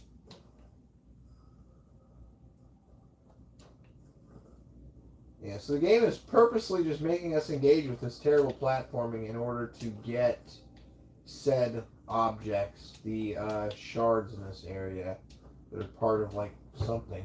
Okay, here we go. Nope. They're still playing U2.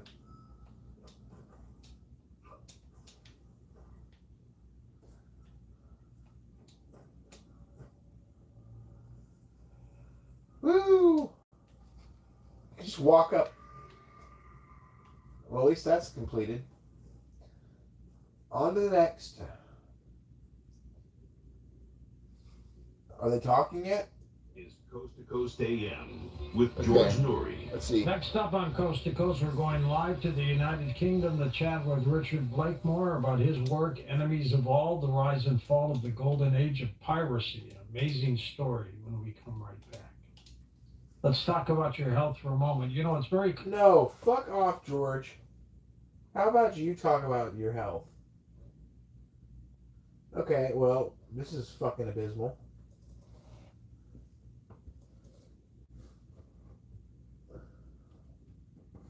Yeah, the more was terrible. Yeah, it wasn't terrible. It just could have been so much better. So much fucking better.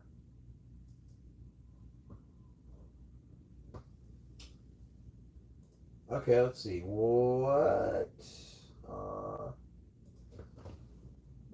I think the Night Flyer. What was that?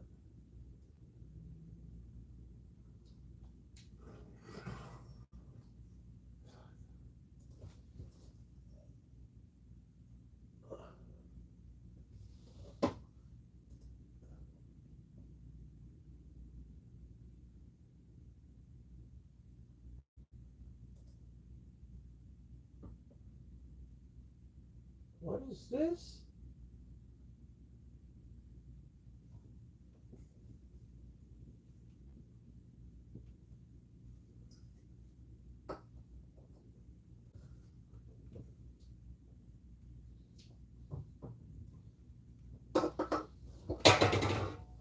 Whoops. BRB. Just gonna walk out and grab some. Okay, just fuck it. I'm gonna put something else on this one too. Let's put on the Hounds of Tenderloins.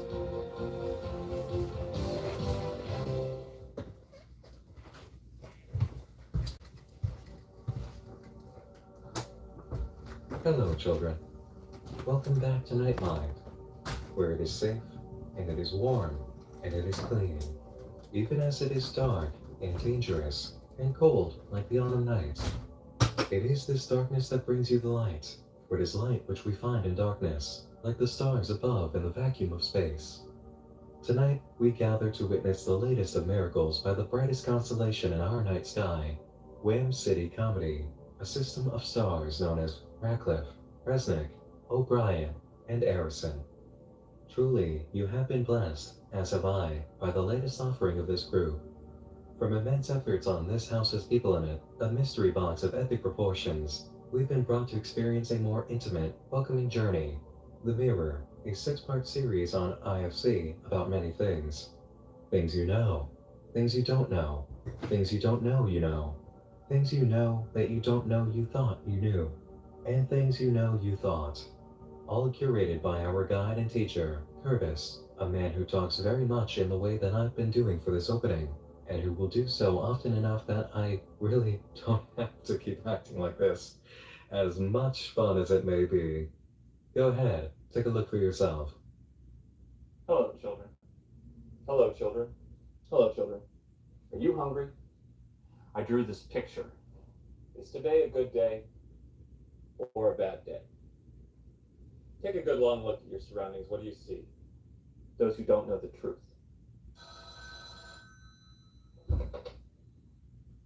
Hi, it's Curtis.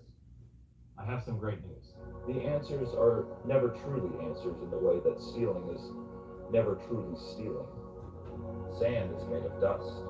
Did you throw up? Bring your vomit to the library. Good night, children.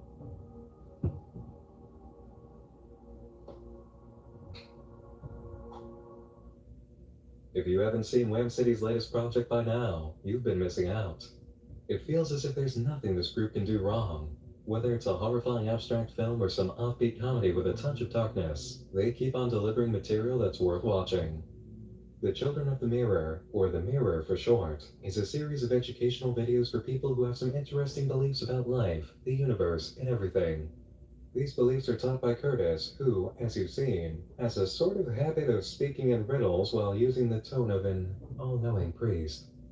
Everyone lives together in the same house, following the orders of Curtis while they learn his teachings. And if this sounds like a cult to you, boy, are you absolutely right about that. Before we begin discussing life as a child of the Mirror, you'll need to see what it's like. As always, I want you to watch the videos before continuing on with mine if you haven't yet done so. I'll be putting a link to the playlist for the Mirror on the screen for desktop, laptop, and mobile users, and there will be a link in the video description as well. The series has 6 episodes, each about 5 minutes long. That's only half an hour to watch, so really, hit that playlist if you haven't seen this yet, and then come back to me after episode 6. Hello, folks. We check All chat. set?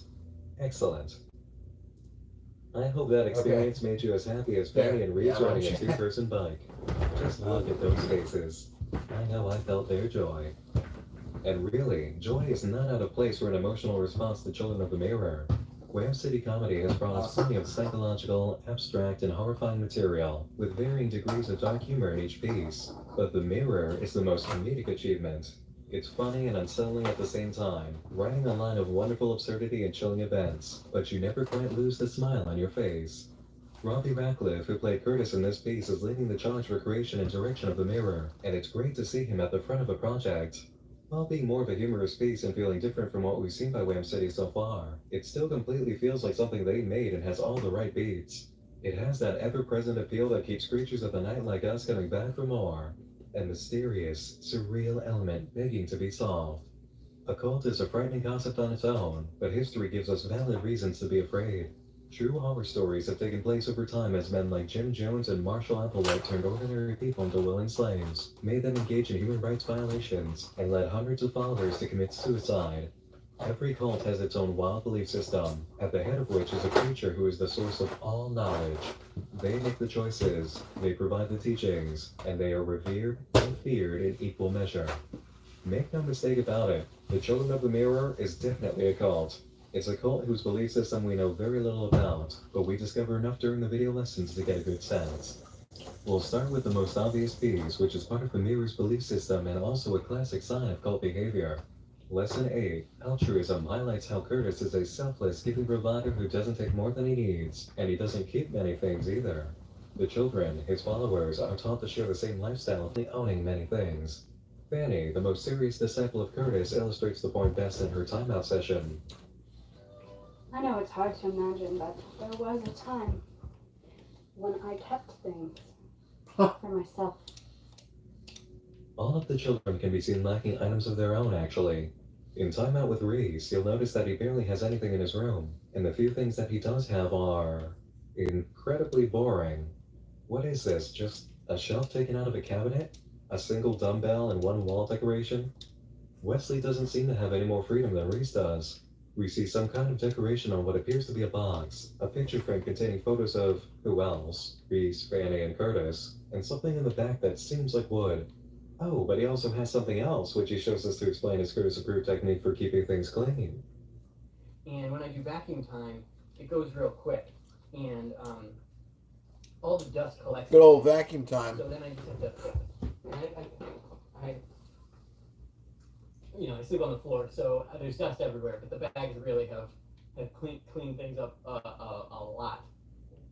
That might have seemed like an odd transition between shots, and it takes a moment to realize what happened, but after watching it back slowly, you come to understand.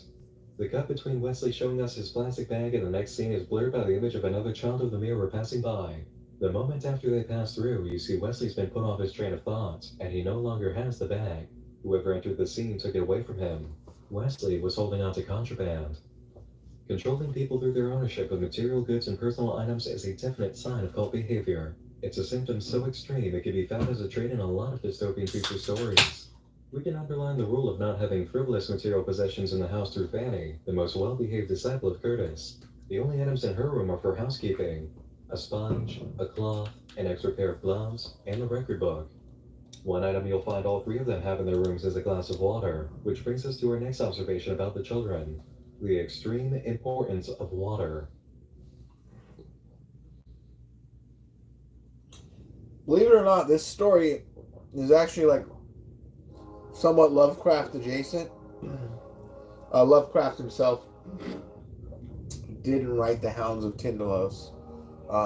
His friend did, and his friend then gave it to him. But this actually adheres to a specific story. It seems like nonsense, but there's a lot going on in the Children of the Mirror story. Yeah, staying hydrated is kind of a big deal. That's why I'm letting the Night Mind version go. That Curtis ends his video lesson on water by wearing soaking wet clothing. You can see how damp his pants and... I just been letting it go because I don't want to have to explain everything to you guys as it plays. So it's better just to have an explainer video as it goes. How wet his hair is and spot the worst of it on his arms. You might also have noticed another form of water in the series: sweat. Curtis is sweaty, Fanny is sweaty, and at certain points, Reese and Wesley look just a bit wet. Water is very important. H2O is very, very important. But why so important? Where's the Why all requisition water? officer? We learned about this in the last video lesson, Interstellar Telepathic Communication. Listen closely to what Curtis says, even as the audio is overlapping. They look at us, they see vessels waiting to be filled, and we have to fill up our vessels, hydrogen is They look at us and they see vessels waiting to be filled, and we have to fill up our vessels with hydrogen 2O. Curtis believes that whatever's out there wants to use human beings as vessels, and in order to pull off what the children of the mirror need to do, they have to be filled with water. Constant water, all the time. That phrase, vessel, was brought up in the episode about water, actually, in which the sermon by Curtis is handed over to Fanny for once, another sign of how quickly she's become the head disciple. I know that I know. I am better than other people. It is my responsibility to teach other people what I know. Other people rely on me. There are many signs of Curtis's truth. I want to scream at my friends. It is okay to want to scream at my friends. I have to do whatever it takes to reach them. Wait, is this actually an area I can go to expand the map? Check something out. Even though half of Curtis's sermons are free associating garbage that sounds mystical, this one makes a relative amount of sense. Fanny has a dire need to tell other people the truth of Curtis. His truth is so powerful that she wants to scream at her friends. She is a vessel for the truth of Curtis, and she needs to eject that truth at others. Speaking of ejecting truth, does anybody else remember a rather weird statement by Curtis during his first sermon? I mean weirder than most of them. The gross kind of weird. We cultivate the fire in our brains so that we may shield ourselves from our enemies. We must find new ways to disseminate the fire. Falls. What ways are there? This is like where Is the a bear book a way? Is yelling a way? Can you yell a whole book? Can you yell that book into an object until the object contains the entire book? And the book has been expelled from your body.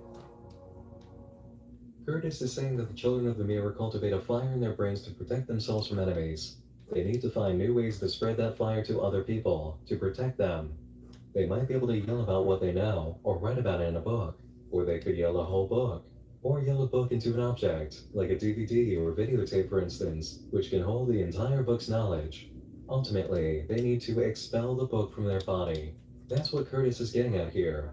They need to find a way to take what they've internalized and give it to others. That's what leads into this metaphor. Did you throw up? Bring your vomit to the library. Do not take no for an answer. Fanny is basically saying the same thing in the episode about water. The fire in her head is the truth of Curtis. She is a vessel. Did you throw up? Take it to the library. The library is filled with books. Books are filled with words. Words can be sometimes described as word vomit. You guys picking up on what's going on? It's not that complicated. It's just fun. That fire and wants to vomit all over her friends. Kind of like you might end up doing if you drank this much water. But the water is part of the truth of Curtis. A means of protection, preparation, or both for an event that Curtis refers to as the return. Is there anything we can learn about the return? Apparently, what we resist every day in terms of survival is only a fraction of what will come during the return. So you can pretty much guarantee it's going to be a very stressful time. We find a bit about why it will be so stressful and also how to be ready for it in Lesson 15, Cleanliness, which you might have already caught as a majorly important aspect of living to the children of the mirror. Oh. Corners. Lines. One shot. What if the return happened right now? Are you able to get out this way? Are you able to get out that way? Where are your corners? Corners are doorways. Tindalos doorways. And what's on the other side are things. Things that aren't going to give you a running start. What on earth is a Tindalos doorway, and why do we need to know about it? Is this something made up or something we can learn about outside of the series? The answer is both. Tindalos refers to The Hounds of Tindalos, a science fiction and cosmic horror story written by Frank Belknap Long in the year 1929. Frank Long was actually a personal friend of H.P. Lovecraft, the most famous of this crowd of writers from that time period. Lovecraft enjoyed his friend Long's work enough that he actually included the Hounds of Tindalos in one of his own stories, creating a shared fictional universe. In the story, Frank Belknap Long recounts a fictional meeting with a friend named Halpin Chalmers, another author and journalist who studied the occult. Chalmers believed that he could gain the ability to see the fourth dimension of time by taking an old Chinese drug that was lost to the ages. He tells Frank to sit down and record everything he says during his trip and wake him if things go wrong. The trip takes Mr. Chalmers through the history of humanity, putting him in the bodies of several people across all time periods. He experiences many different lives in areas of the world, and sees history that hadn't been written down, going so far in his travels that he passes through the dimension into somewhere else. In this place, he encounters indescribable creatures he can only refer to as the Hounds of Tindalos or some kind of knowledge he can't place, and panics. Frank manages to wake Chalmers, who reports that he doesn't know exactly what the hounds were, as there aren't any words in the human language to really describe them, but his impressions can be shared. The Hounds of Tindalos are the result of a great cataclysm at the beginning of time, a kind of deed or action that resulted in all the evil in the world. Evil in the sense that they are the complete polar opposite of cleanliness and purity. The realm of Earth is composed of geometric curves, while their world is made of obscene angles and corners. They hate humanity, and after catching a scent of it through Chalmers, a cosmic anger was woken. Here's a quote from Chalmers about what he felt. When they discover that the scent leads through curves, they will return.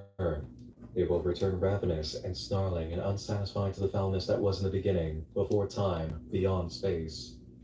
And the remedy for taking care of the issue now that he's woken up the monsters? Easy. They can only reach us through angles. We must eliminate all angles from this room. I shall plaster up all of the corners, all of the crevices. Corners are doorways. Tindalos doorways. And what's on the other side are things. Things that aren't going to give you a running start. Yeah, so any angles are entry points for Tindalos. And so you would need to create a round space. So in the story, he basically makes his room round, but he does not succeed. Next morning, the character who observed the other character finds out that the guy's building was destroyed in some sort of freak accident. So yeah, probably destroyed the foundation of the building itself. I don't know. But yeah, so when he takes the Chinese drug, he's sitting there on the chair, and he's explaining all these marvelous things of history, but then he starts to go too far back, and he gets horrified, eventually snaps out of it. But yeah, now that the Hounds of Tindalos are aware of curves over their disgusting angles, they're coming to eat us.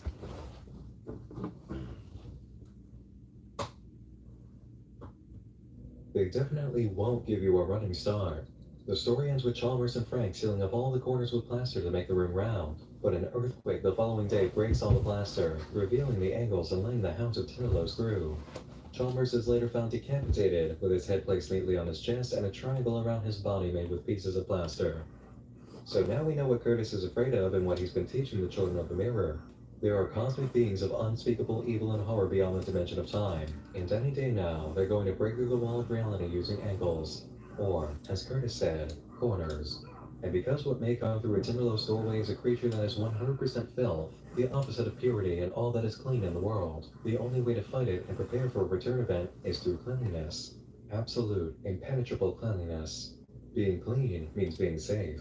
Being clean involves drinking lots of water, being constantly filled with water. Being clean means keeping your hands covered with gloves. Cleanliness, in this case, really is next to godliness. Maybe that's why Curtis serves an absolute fit whenever something concerning cleanliness in the house goes wrong.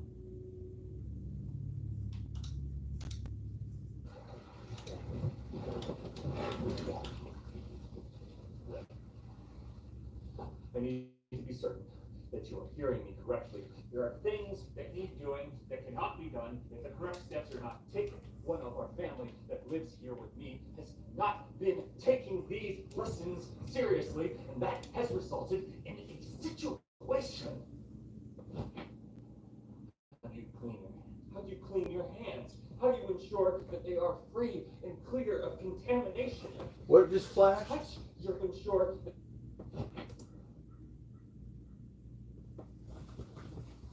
It's actually kind of fascinating.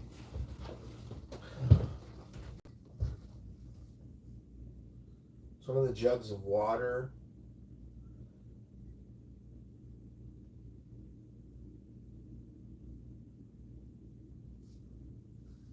Never really examined that much. I'm assuming that's an injury point for Tindalos, and so that's what happened. I haven't watched this video in a few months, so. How do you clean your hands? How do you clean your hands? How do you ensure that they are free and clear of contamination? Would you touch your bone sculptures with unclean hands? Are you even listening to me? Which one of you is unclean? Which one of you touches your sacred talismans with unclean hands? Hands! Contaminated with the shit of beings you cannot even imagine enough to fear. Dust is death. Is death. Dust is death because it's dirty, and Tinderlow's doorways can be activated by dirt. We've seen a doorway was open in the house because someone failed to follow orders. A quick shot of a door thrown open with lots of ash and what looks like plaster, cluing us into the situation that Curtis is talking about. Now, does this picture show us a corner where someone really messed up and let a vacuum empty out? Or is this what it looks like when a cosmic horror appears? We don't know for sure, but we can see at the end of the video that Curtis has torn off a friendship bracelet he made, and the only disciples in the house right now are Reese, Fanny, and Wesley. Usually you can find a fourth child of the mirror, but somebody has disappeared. Cast out for misbehaving, or killed by a hound of Tindalos. We can't be entirely sure, but we know that something is definitely wrong here, and it has nothing to do with being attacked by some kind of demon. While the video plays, you'll see a lot of sudden cuts, and during those cuts, you might notice a quick flash of color. At certain points, it looks like Curtis, Fanny, and Wesley are becoming sick, developing horrible red rashes on their faces. I've slowed down the sequences so you can spot them. Thanks for nothing. For slowing down those. Kenna, Bridge of Spirits. Oh, I have Rewind or Die on Steam. What's this called? Just Crow Things? Just Crow Things? Does that mean I get to throw things? It's unclear what's happening to them, but it may be related to Oh, I somebody's completed touching all of their Rain bone on Your sculpture with Parade. unclean hands. And here's a question we do need to It's not ask very about the long. bone sculptures. Do they have anything to do with protection against hounds of Tindalos according to Frank Belknap law? Not as far as the original story goes. It's possible that Curtis read some adaptation of the story by another writer, because the original story, The Hounds of Tindalos, entered the public domain decades ago, and that story might have had something to do with bone sculptures that could be used for... Quickly, just rewind to hear what he just said about what not. I should pick a new, I should get a new Audible story. Related to somebody touching. I got like 2 tokens on my Audible account. It's so hard to fucking pick a book. You know what? You make it's like making a huge commitment, and you're like, oh my god, did I mess up? Did I make a mistake? Did I choose the wrong story? Sculpture with unclean hands. And here's a question we do need to ask about the bone sculptures. Do they have anything to do with protection against hounds of Tindalos according to Frank Belknap law? Not as far as the original story goes. It's possible that Curtis read some adaptation of the story by another writer, because the original story, The Hounds of Tindalos, entered the public domain decades ago, and that story might have had something to do with bone sculptures that could be used for protection. But as far as we know right now, the bone sculptures, obsession with water, and other traits of the cult are new territory. Cleanliness you can understand, but the rest of it? There's really no telling where Curtis got his ideas. The list of things we don't understand grows once we see the final video. Curtis is the last remaining member of the Children of the Mirror, and we don't know what happened to any of the others. He can't even afford to keep the cameraman around. He sets up the camera on his own, plays the intro music on a speaker, and uses a poster for the episode title. In this lesson, we do end up learning a bit about interstellar telepathic communication. Sort of. Curtis relates the Earth to a plate, and the universe as a table. The Earth is on the table, but what happens when it reaches the edge? What is under the table? We don't know because Curtis doesn't tell us. Instead, he warns us about creatures out there in a sort of elemental state who can send us their thoughts. This is the interstellar telepathic communication we're being told about, and Curtis wants us to know what it is because elemental creatures can send us fear. They see human beings as vessels, and human vessels must be filled with water. We have to fill up our vessel. Hydrogen is oxygen. They will be the thoughts that race. They will be the circumstances that block. They will be a traffic jam on a road that was supposed to be clear. A figure bending underneath a street lamp. Again, it seems like water's protection against evil, but Curtis isn't clear on what the traffic jam or figure under a street lamp he describes after this is going to be. Is the water meant to be the traffic jam, or the fearful thoughts of the elemental creatures? Curtis is just really not a good teacher, always talking in roundabout ways and spouting philosophical garbage that doesn't add up to much. He really leaves us hanging at the end, going into a fit in a mess of jump cuts that might be the result of outside interference with the video. He hides himself under a sheet of plastic, grabs the camera and heads outside, taking note to avoid corners. He runs around for a bit before suddenly coming face to face with himself, leaning out a window. And it's at this point that we get lost entirely because, I mean, really, what? How did that happen and what does it even mean? Was there anything leading up to this at all that could explain it? Can we find any clues? Thankfully, we can do a bit of investigating. Once again, we've got to slow down the footage and take it step by step to make sense of things. When Curtis leaves the building, we can see a fence on the right and something big and square on the left. Once he gains a few steps across whatever parking lot he's in, we see something round with a rim on the end. Curtis runs around for a bit, then steps into an area where the first thing we see is the open end of a garbage can. He heads down the alley and into a corner where his doppelganger is in the window. On the left, we see a fence. On the right, we have a central air system. And of course, there's Curtis wearing exactly what he had on when he stepped outside. This is precisely the same spot where he just left the building. Compare the final image where he runs into himself with the opening and you'll catch it.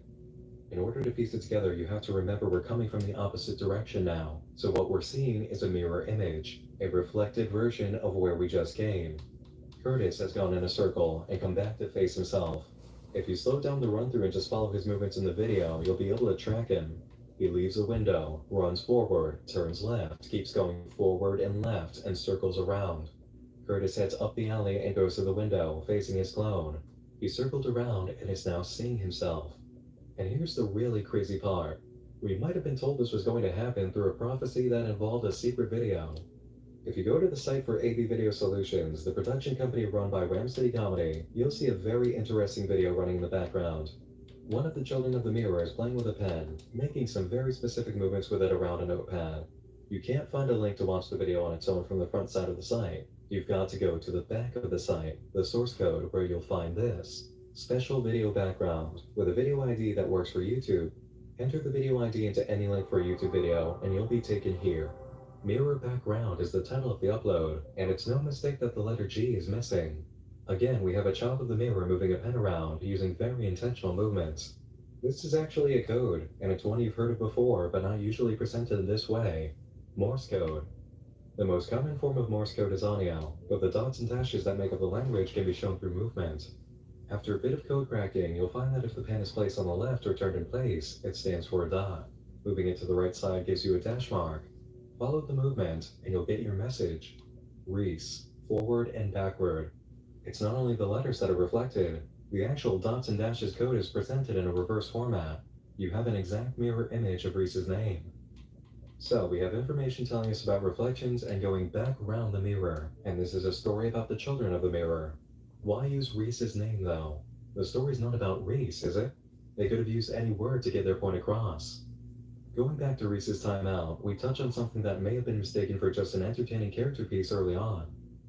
I was in this band for a little while, and it was just me in the band. After the band broke up, we were like, oh, we should do like a performance. Anyway, that kind of evolved into this 12-volume script. I decided to make it like just a one-man play. Right now, what I'm certain of is that it's going to be kind of like a Christ allegory. Do you ever see like when a magician just pops up? They're not there, then it's just poof.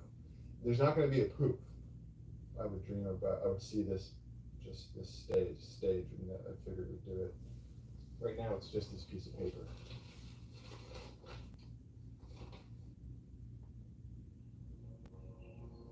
A Christ allegory, a magic act, and a sketch for his idea. What can we take away from this? Well, the Christ allegory is pretty obvious by now. It's Curtis, the all-knowing, revered leader who has an answer to everything. He attracts people for his teachings and his truth, and they give up their entire lives to follow him. He comes off as someone who's been in contact with a higher power or knows the divine. I felt like he was doing Morse code with his hands. He doesn't even seem to refer to himself as human. Check out this moment from the lesson about altruism. I have more than enough to eat.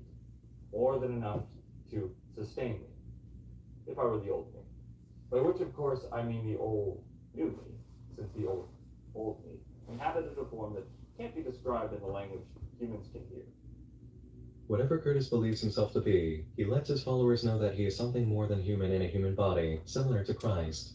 He also preaches about the importance of purity and cleanliness, only wears white, and wants to share his truth about the dangers of a world we cannot see, as well as a prophesied event, the return. Reese even made Curtis a halo using his bone sculpture. All the things he could have made, and he creates a ring that goes directly above Curtis's head? That's a pretty fitting sign to me of a Christ allegory. Curtis is our Christ figure, and that metaphor works in this kind of situation very well. Most of the incredibly dangerous cults throughout time have been led by false prophets with Christ-like appeal. Oh, there's a cave Now that for that bit about the magic walked act, away from. the sudden appearance without the puff of smoke. That can be seen during the final moment we see on video, with Curtis running into himself. He appears out of nowhere, and seemingly without magic. And finally, for the sketch of the idea by Reese, there's really no telling what he was attempting to make here. It's a pretty vague design plan for a stage, but there is something worth noticing. The oval and the arrow going around the stage. Reese could have been trying to design a platform that rotates or a whole stage plan that could do so, but it's the idea of going around that we want to pay attention to. Going in a circle, moving in a round motion is what brought Curtis, our Christ figure, into the path of his doppelganger, which appeared without a puff of smoke.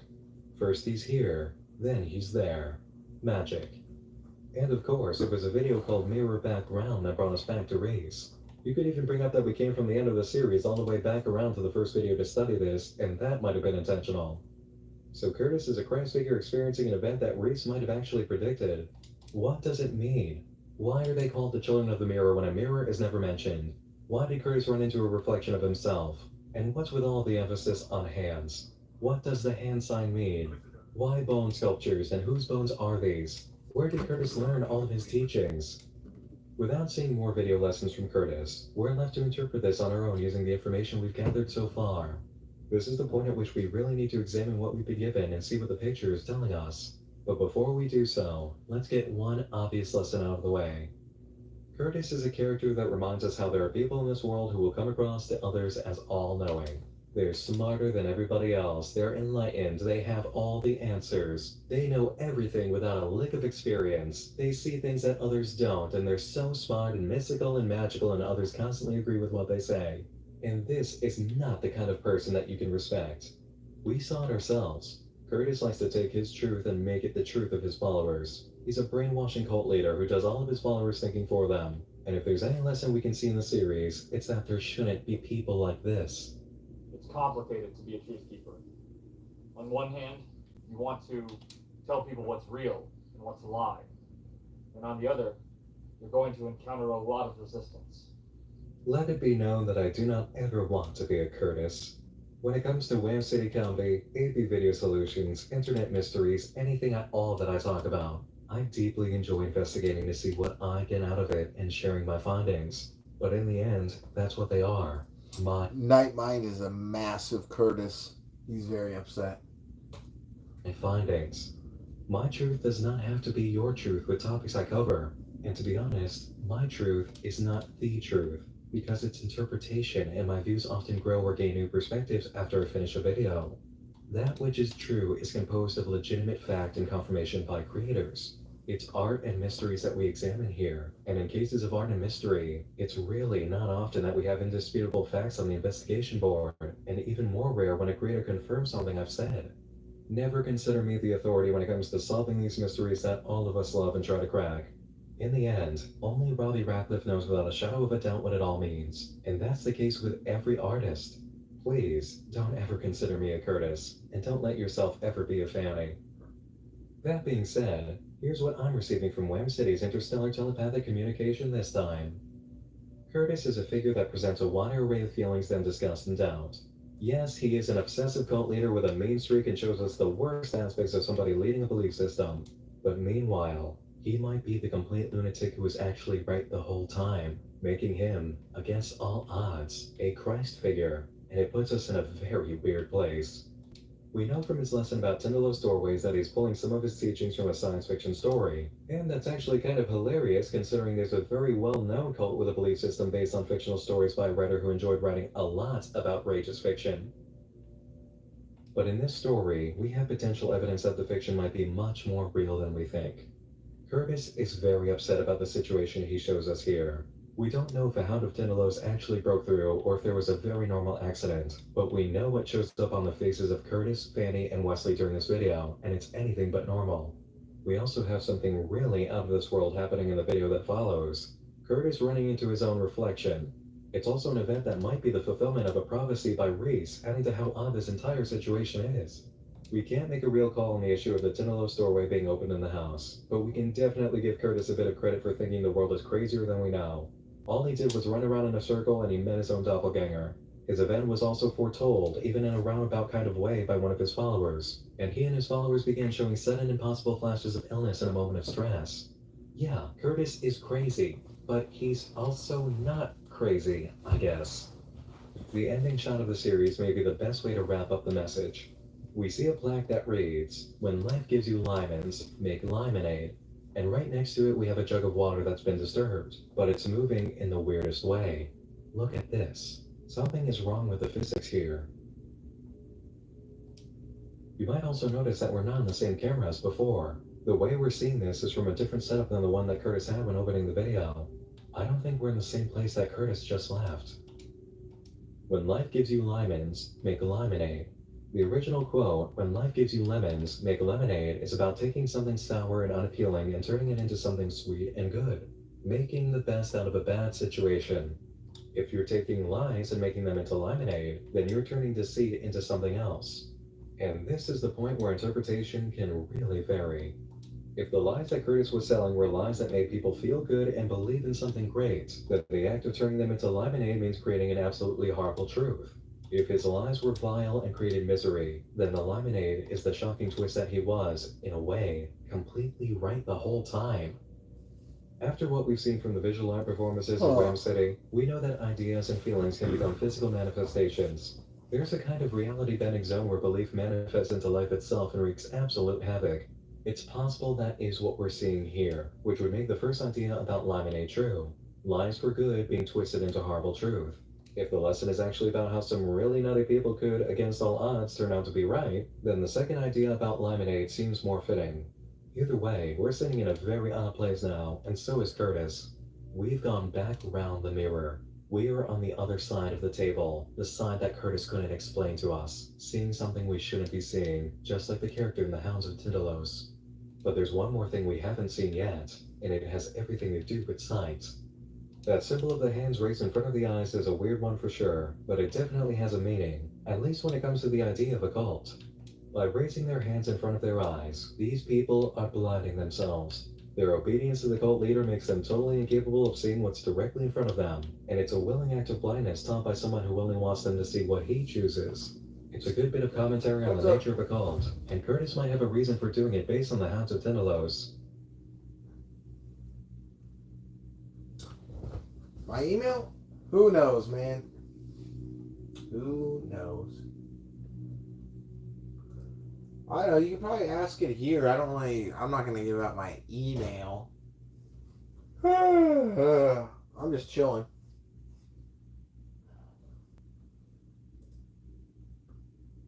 The first thing that happens to Chalmers before he begins to see the history of the world is complete and total blindness, even when his eyes are open. Having the palms facing out instead of the expected movement for covering your eyes is kind of like throwing off the idea that they're blinding themselves. The second Huh.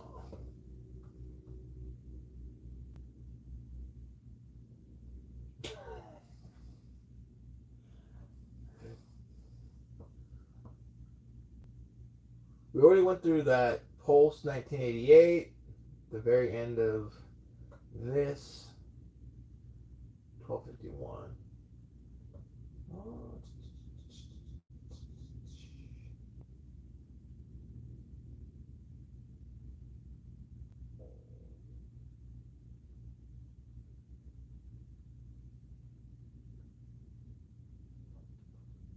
Oh yeah, you can't download the first episode of Mandela Calendar, I guess.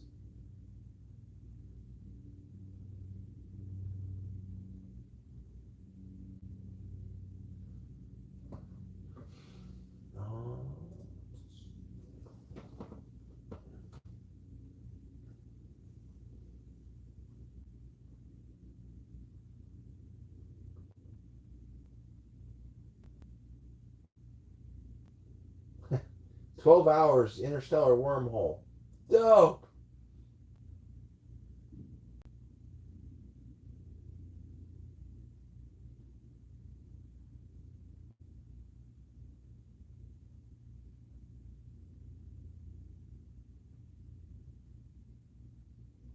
Missionaries to Mars.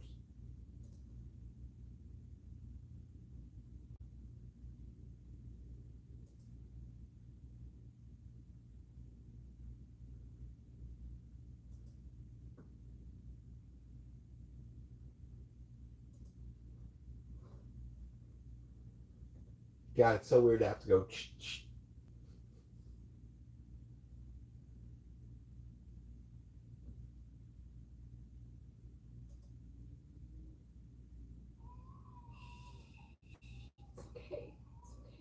What's wrong, honey?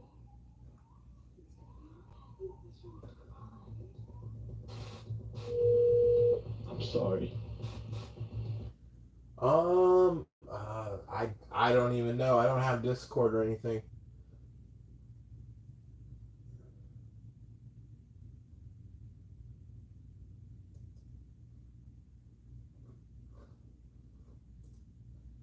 I can't be the man everyone wants me to be.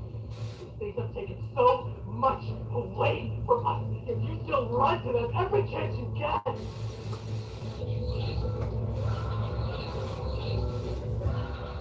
Goodness gracious. Hello everybody, today we're going to be breaking down and analyzing the most recent episodes of the Mandela Catalog. The Mandela Catalog is an internet horror series set within a timeline where creatures known as alternates have invaded humanity. These alternates terrorize and eventually replace the people they prey upon, and with the clues and tragic stories we see throughout the series, we're able to put together a horrific idea of what these creatures are and what they really want. And that is exactly what we are going to be doing today. Now, if you've clicked on this video, you may know that I already covered the first half of this series in my original Mandela Catalog video, link in the description. I recommend you watch that before this one, but if you just want to watch this video, then I will give a brief rundown in just a minute. But more so than watching my original video, I highly recommend that you watch the original Mandela Catalog as made by Alex Kister. Alex has done a fantastic job at crafting a series that gets better with every entry. And while I'm going to talk about a lot of the elements that I find interesting and why I think the series is so important,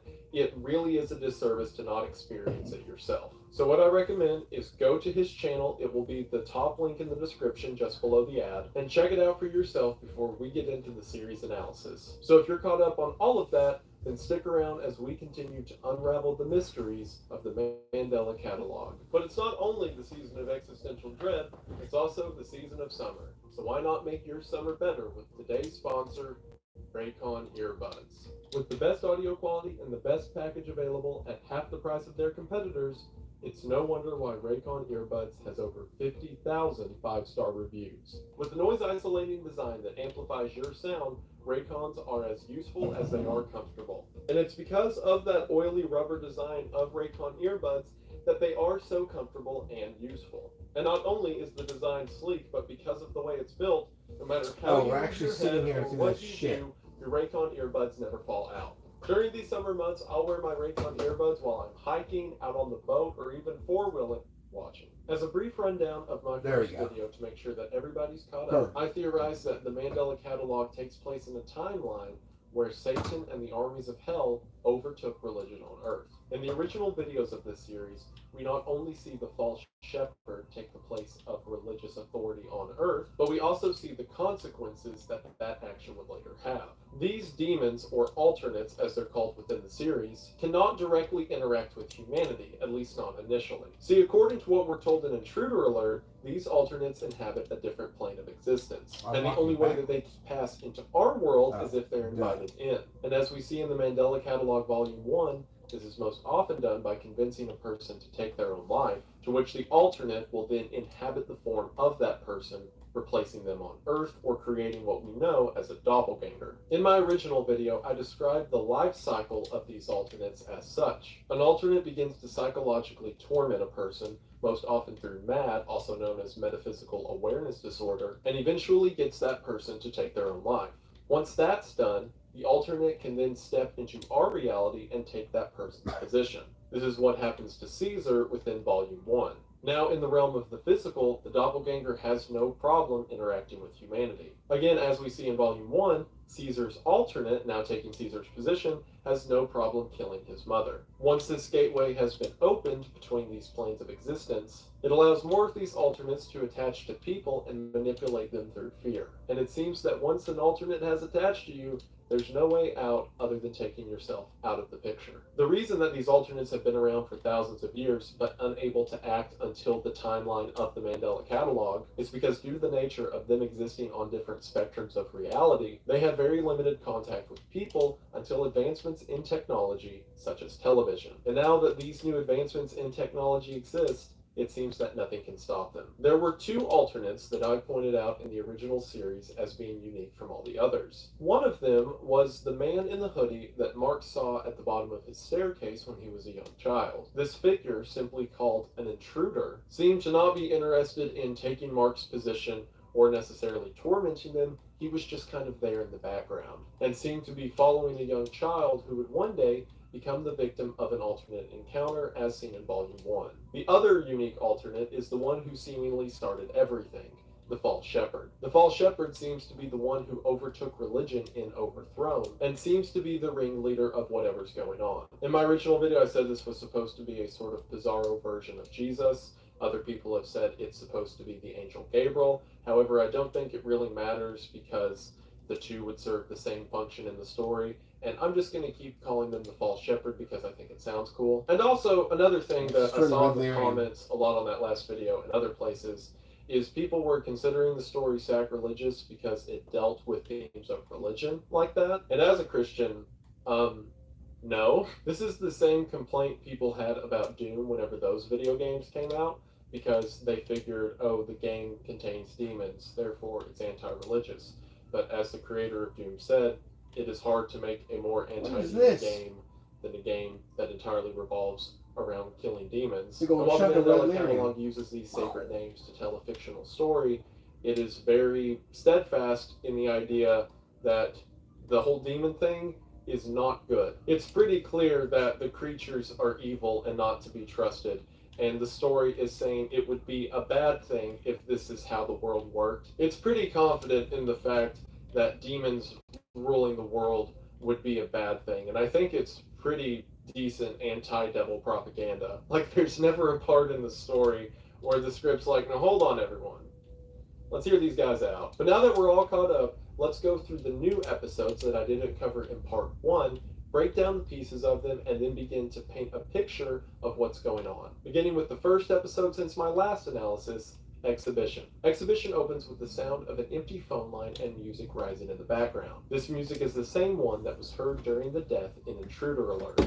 We then cut to an animated biblical story, something that is common throughout the series, this being the story of Noah. However, the tape changes when we begin to hear a door knocking when Noah looks up to the sky and we see text over the screen that reads Type 2 Detectable. Type 2 Detectable is the title of the false shepherd in the original Mandela Catalog videos. So we can assume that Noah is being contacted by the false shepherd. We then see a picture of a young boy and girl at church before we're told that this is evidence in the Mandela County investigation. This investigation is over case 432, the investigation into the death of Mark Heathcliff.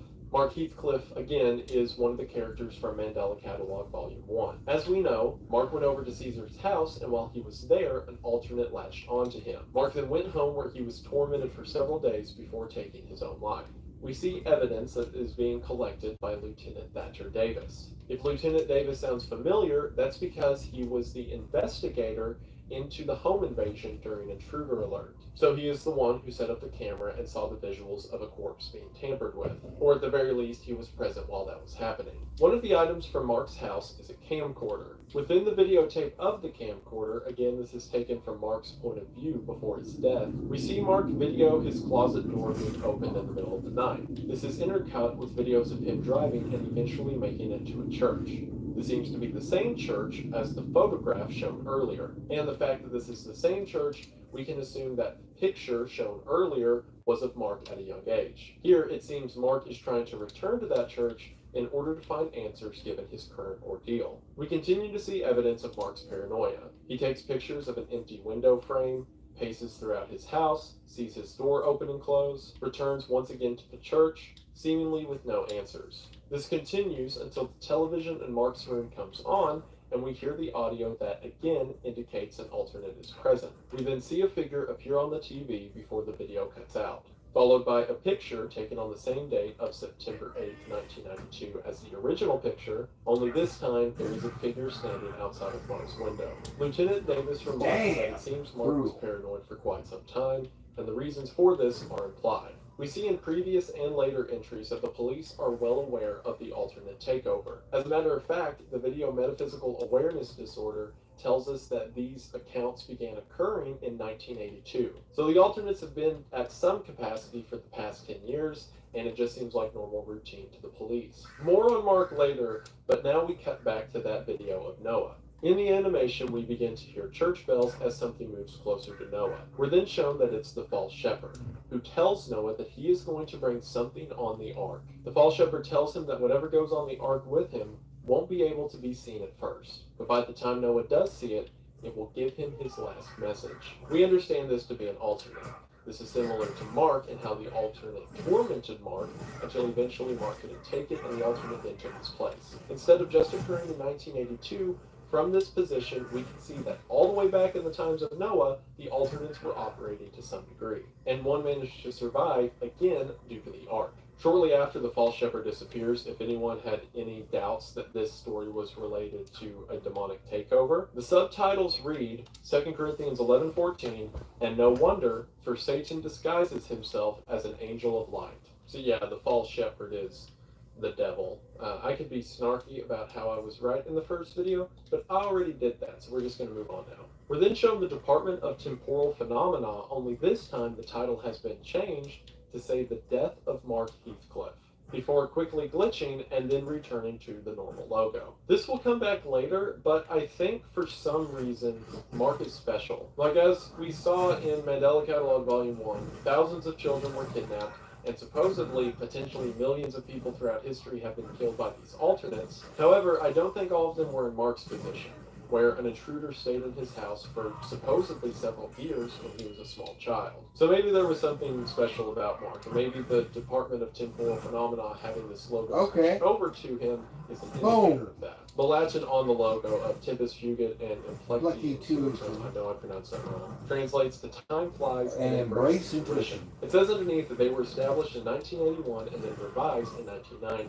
This would be right before the first reported and current alternate outbreak. We don't have a lot of information on the department at this point. I don't know if they're a force of good or evil, but it seems they're in the know on what's going on, potentially before anyone else, given the time they were established. The department has a message that warns of the effects of analog technology and says that financial compensation will not be offered to the families of victims. This shows that the alternates were a very big problem around 1992, to the degree that a U.S. department had to issue a statement saying they would not protect families. And to drive that matter home, the next message mentions the television and mirror destruction order. So the alternates are such a problem around 1992 that people are now ordered to destroy their TVs and any mirrors. As we know, alternates can make first contact through televisions and potentially even through mirrors, or at the very least they can torment you through mirrors. So as we see from that message, and more evidence we'll see in a little bit, it's pretty bad. The end credits begin as the song His Truth Is Marching On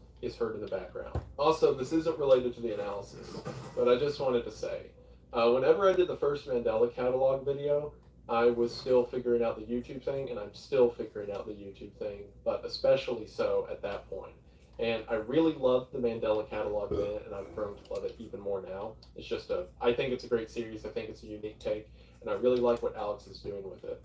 So when I made that original video, I was excited that it did so well, and I was excited that Alex got traction and all of that. And then at the end credits of this video exhibition, he said special thanks to, and then my name was at the top.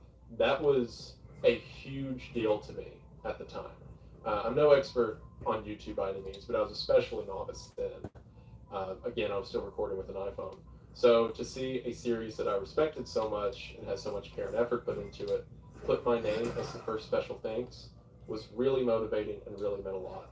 And I just want to say thank you, Alex. You don't know what that meant to me. Anyway, sappy stuff out of the way, we're moving on into the rest of the series. The next video in the upload schedule is teaser, but I want to save that one for after Volume 2. So for now, let's jump into the Mandela Catalog Volume 2. Volume 2 opens with the sound of a phone ringing as we see two FBI wanted posters.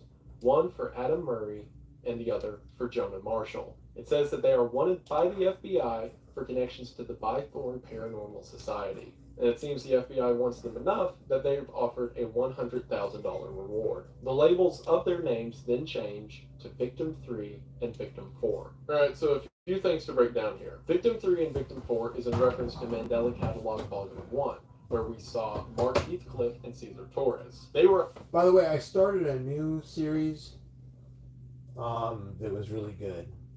Just to let you folks...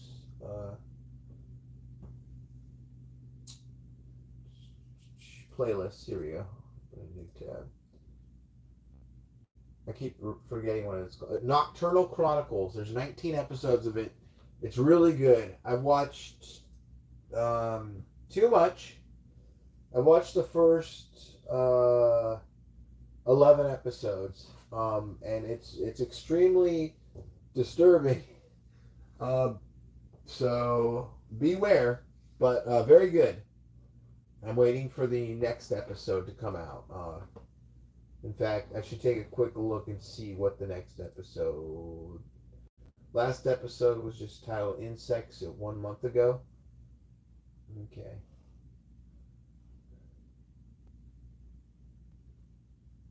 Some really incredible imagery. It's just fucking wild. What's up with the Interstellar thing? Okay. A worrying rumor about Interstellar has been addressed by the film studio. Embark on a mission that will save Earth, which is a future of the film hit the internet claiming that a forthcoming re-release to celebrate the film's 10th anniversary had been canceled due to drama. The concerns I didn't really think Interstellar was that popular. I thought it was good. I didn't think other people cared. I mean, I knew some people did. Concerns started on a post on the forums that claimed that.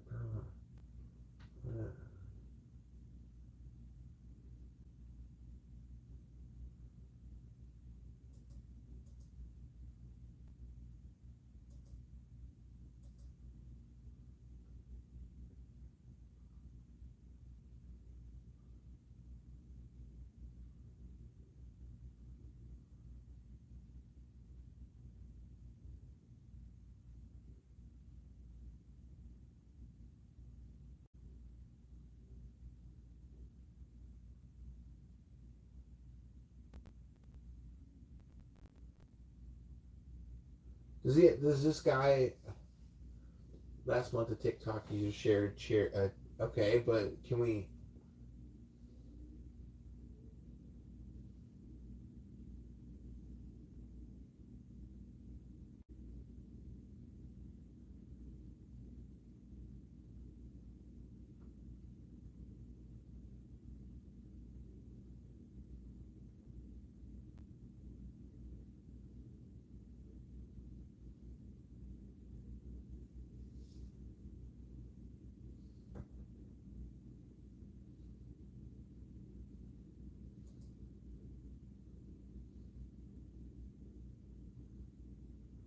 Alright, it doesn't look like anything's changed.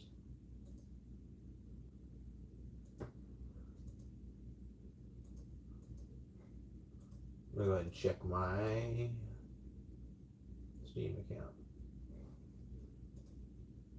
Identified as victims 1 and 2. As we know, both of them succumbed to the alternate attacks. And now seeing Adam and Jonah labeled as victims 3 and 4, we could assume that they'll have the same fate, although we'll get to that in a minute. Another thing of note is that it says the two are related to the Bythorn Paranormal Society. In the earlier Mandela Catalog videos, Bythorn County is mentioned as being a county that has been affected by alternates and is in close proximity to Mandela County. So these two are from a nearby county and a part of the Paranormal Society, something that apparently is egregious enough that the FBI wants them arrested. The phone's then picked up and it's a call between the two boys and a girl. The girl says that she's been hearing the ghostly apparitions of her dead cat and that she wants the two boys to come over and help guide her cat into the afterlife.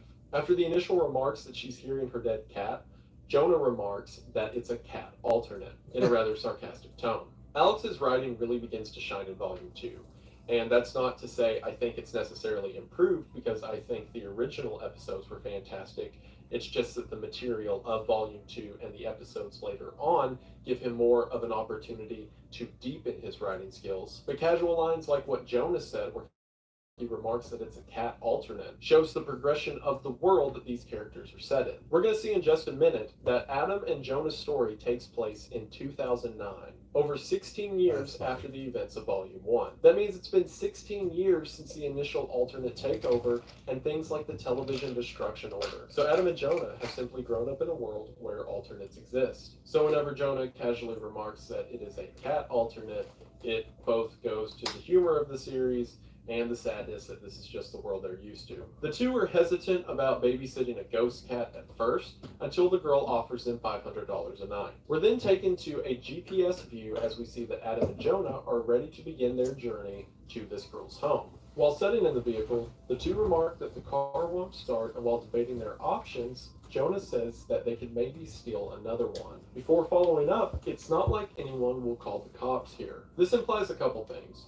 For one, we know that Jonah and Adam are on the fringes of the law because of their association with the Bythorn Paranormal Society. It seems because of that and this line of stealing another car that the two are operating outside of the law in more ways than one. The note about it's not like anyone will call the cops here is interesting as well. In previous episodes of the Mandela Catalog, we see that the police are trained to not respond to any call that may have to do with an alternate. My interpretation of that line then is that the people simply do not trust the police, because if you need them for an alternate encounter, they will not respond. Again, just clever world building being thrown into the dialogue. We then see a picture of Adam working on the car while wearing a Bythorn Paranormal Society jacket. Now, while it may not be a good idea to wear that jacket if you're wanted by the FBI for your association with the group, it is definitely a fantastic idea for you to wear that jacket through Alex's merch store, which is linked in the description. Oh, crap. No, okay, yeah, let's go take on a boss character.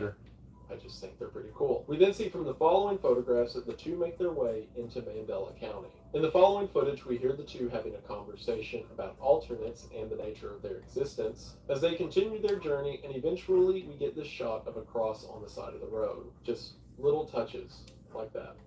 Fantastic. When the GPS remarks that they're 10 minutes from their destination, I'm glad that Jonah box says was that destroyed. that's really helpful and that they didn't have to outlaw these. I doubt his face could appear on it. So, this relates back to the TV and mirror destruction order that was mentioned back in 1992, and we see the effects of that still last up until 2009. It seems that the two had never experienced a GPS before, and Jonah's remark of his face not being able to appear on the GPS relates back to the alternates appearing on television. So it seems not only television and Right, they were entering the estate. Screen has been outlawed, which it almost seems like maybe the bans were working. Because in the conversation we heard a couple minutes before, Adam suggests, what if alternates aren't even real? But given the prevalence we saw in 1992, it would be hard for anyone to doubt their existence. Unless the bans actually worked and made it more difficult for alternates to interact with humanity. Meaning, while yeah, it does seem totalitarian that things like a GPS or TV screen are illegal, it seems to at least partially be doing the job if alternates are now called into question. The two then finally make it to the house, and once they get there, we see that this is the house of Caesar Torres. There was some debate on if this was Caesar or Mark's house, so I asked Alex for a little bit of a nudge just for like clerical stuff like this, and he confirmed to me that this is Caesar's house, which means a couple things.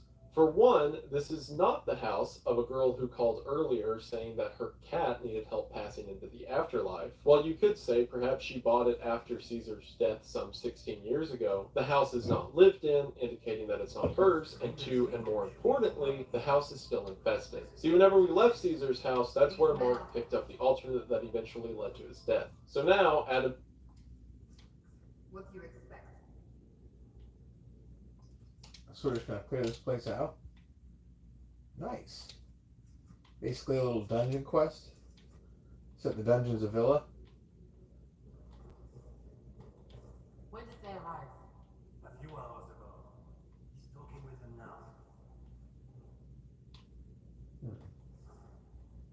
Can you ride your horse? Oh, okay, I was gonna say if I could ride my horse in here, that'd be hilarious.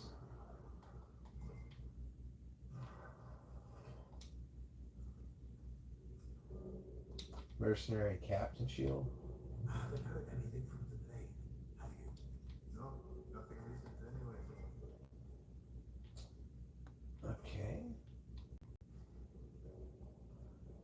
I'm gonna have to take everyone out, I guess. I'm sitting over here like, I guess I'll just destroy this person, and this. All these areas in this game are gonna have to get torn up. 2 hours, 46 minutes live. I think we'll go for till the 3 hour mark, maybe. Whew.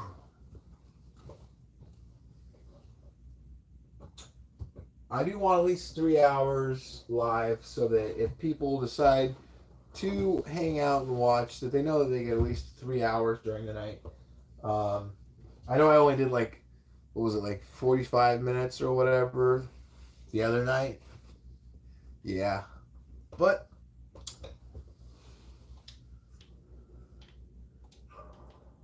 oh, I opened the door while I jumped. Discovered dining hall.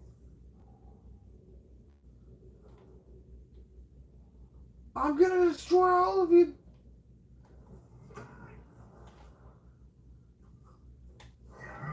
Ooh. Sundering strike. Boom! Mighty blow. Yeah, they're all. These enemies are all under leveled. I'm like level 18. They're level 15, which in a game like this is a big difference. Just one level below or above is a big difference. Max level is 27. There's more of a traditional RPG leveling system, rather than like I don't know, Dark Souls or something along those lines.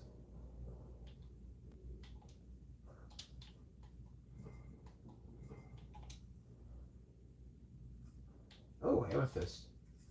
Maleficent's Journal.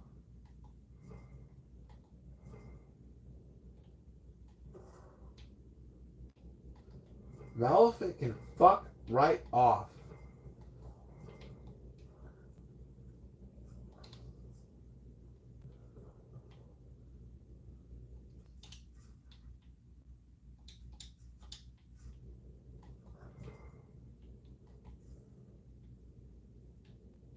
Okay. So this is a relatively big area? This is dining hall. Gotta loot all the sacks.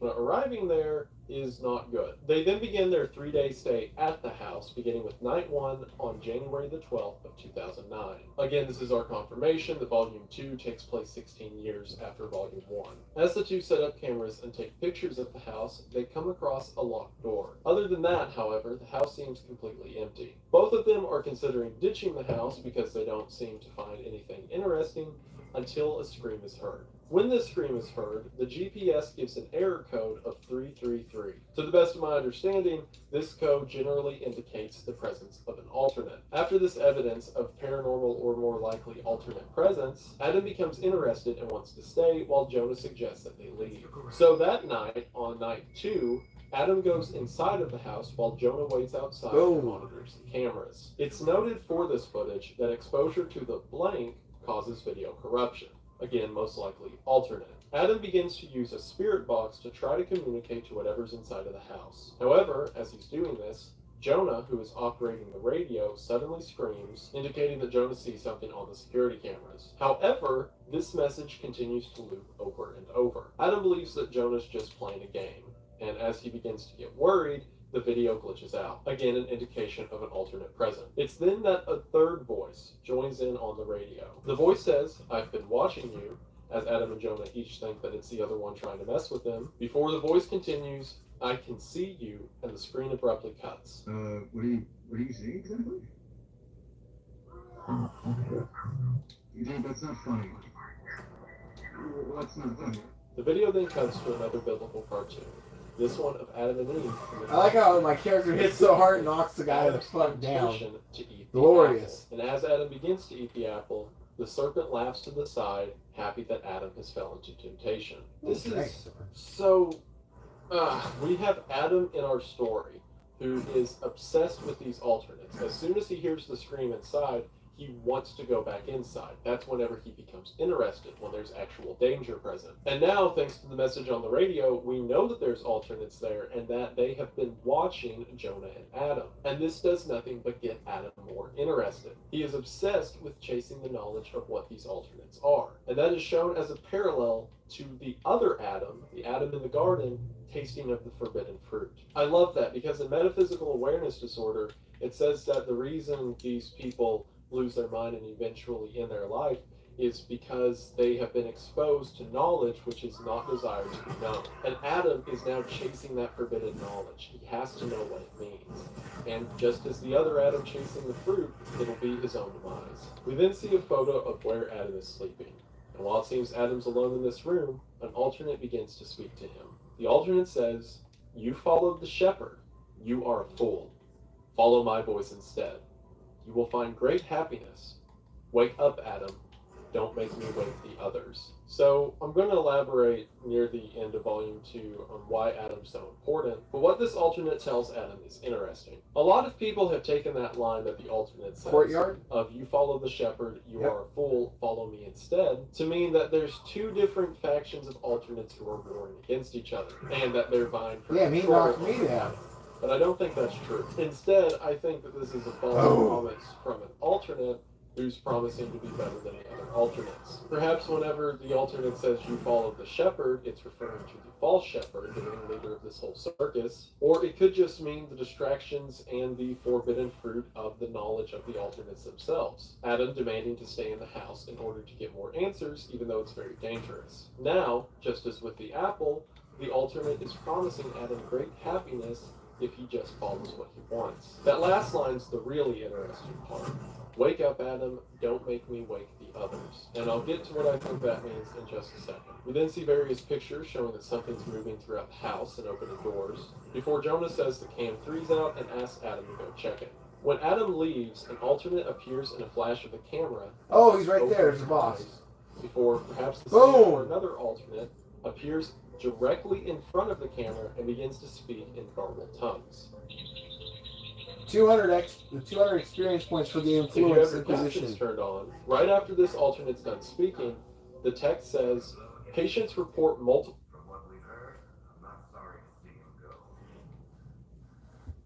He was very strong. His body just disappears. Right. Witch fire staff.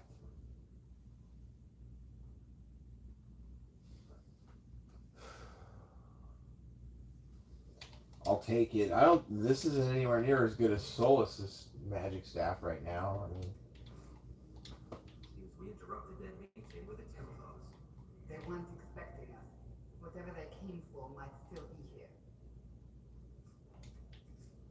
good. Good. Key fragments. Sleepless nights after their symptoms initially become apparent. It is not difficult to avoid, however. The patient must try to actively seek it out. This has to be in reference to MAD. Again, this disorder that makes people become depressed and lose themselves to the alternates, which is described as exposure to knowledge which is not wished to be known. I believe that whenever Adam leaves the room and this alternate appears in front of the camera and gives this entire garbled speech, that whatever this alternate is saying is the knowledge which is not wished to be known. Which is why immediately after it says it, we get an explanation on MAD. What's really interesting is that mention that it is not difficult to avoid and the patient has to seek it out. Now perhaps this is relating to everyone who has MAD and everyone who is attacked by an alternate or given the knowledge by the alternate slowly begins to want to know that knowledge, and that's what it means by seek it out. Or it could be a reference to people like Adam specifically. And I'll elaborate on that in a second. We then cut back to the pictures that are being shared between the two on the cameras within the house, and we see an image number 333, which is blank with several question marks. Again, 333 being a reference to an alternate encounter. At this point, Adam is refusing to leave the house, while Jonah is terrified outside. So, Jonah and Adam begin to communicate to each other through the descriptions of these images. Jonah says, "Adam, why didn't you come back to the car after you tried talking to it?" Before continuing that he knows Adam is looking at these pictures and reading what Jonah's saying. Adam replies and says that the door that was once locked is now open and he can hear the cat downstairs. We hear the cat continuing to meow as Adam takes a picture of writing on the wall, which says, "Nothing is worth the risk." This being a reference to the police tape stating that nothing is worth the risk of an alternate encounter. The two then confront each other, and Ty and Gabriel killed the voice acting on this. I'll leave their Twitters in the description as well. Everyone gets description links this video. But the argument they have is brutal and they each act like it. Adam is almost snarky, nearly mocking Jonah for being afraid of the situation. But Jonah is horrified of what's going on and tries to inform Adam that Adam isn't immortal and one of these days he's going to get himself killed. Through the conversation, it seems like both of them have been personally affected by the alternate invasion. Hey, Crystal You're Grace. not invincible, okay? I know you thought that when we started doing these fucking death marches, and nothing happened, and I get it, but this right here is real, and you should know that more than anybody. During the argument, Jonah gets heated and says to Adam, "I wish we never looked for your blank because she's dead and gone." Adam becomes furious at this as Jonah continues and says that if he walks down those stairs, he would be joining her. And that if somehow Adam comes back, it wouldn't really be Adam. With this, Jonah drives away and leaves Adam at Caesar's house. So what did Jonah mean by that? "I wish we never looked for her, and you'd be joining her if you go down those stairs." Well, this will be shown with evidence in just a minute, but I'll go ahead and tell you now that Adam was the child who was kidnapped by the intruder in Intruder Alert. If you'll remember in that video, we saw an intruder appeared in the TV, kidnapped the child, and then, distraught at the sight of her missing infant, the mother took her own life. Adam was that child who went missing. Now we'll get answers to how all of that happened in just a minute. But what's interesting about that now is the implications and why the alternates talk to Adam in the way that they do. See, whenever I first watched Intruder Alert, I just assumed that those children were long gone. You know, theoretically, if a demon was to kidnap, what was it, like over 3,000 children? The fate of the children is dubious at best. However, that doesn't seem to be the case, as Adam is not only alive, but seems to have no memory of his encounter with an alternate, at least as far as we know. See, these alternates are different when it comes to Adam. And everything that we saw with Caesar and Mark and even Jonah, the alternates are hostile. They're trying to get you to be afraid. That seems to be their only objective, to get someone to remove themselves from the picture so that they can take their place. But with Adam, they're not trying to get him with a spirit of fear. They're trying to get him with the spirit of temptation. As the alternate told Adam, "Follow my voice, you will find great happiness here." The alternate told Adam to wake up and then said, "Don't make me wake the others." If you'll remember, Adam was not the only child who was kidnapped by an alternate. Again, there was over 3,000. So, did Adam forget something? Was there something that the alternate trained him to do or told him that he's lost sight of and now it wants him to wake up? And is Adam potentially one of thousands of sleeper agents who have the same information?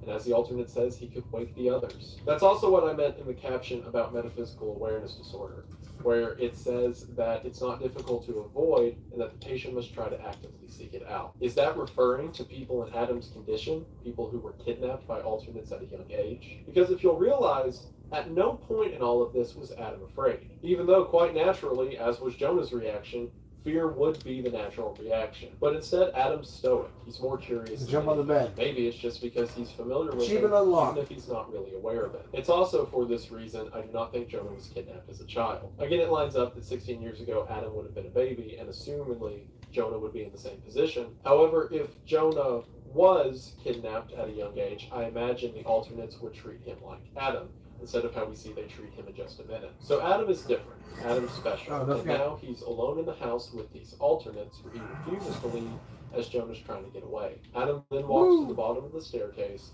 and sees a television with a cat on the screen. This is indicating that there never was a cat, and it was simply the alternate within the television mimicking one. The camera then cuts, and we see that our new angle is from the ground. It seems that Adam is sitting in the floor staring at the television. In front of him is the face of the intruder. This is the same intruder who all those years ago kidnapped Adam from his family. Adam asks, "What are you?" And if you have your subtitles on, you can see that the intruder responds, "You don't remember me?" before scenes from the series and faces begin to flash. We then cut to a conversation with the spirit box, as it seems Adam is now just talking to the alternates in this basement. The alternate asks, "What have you done?"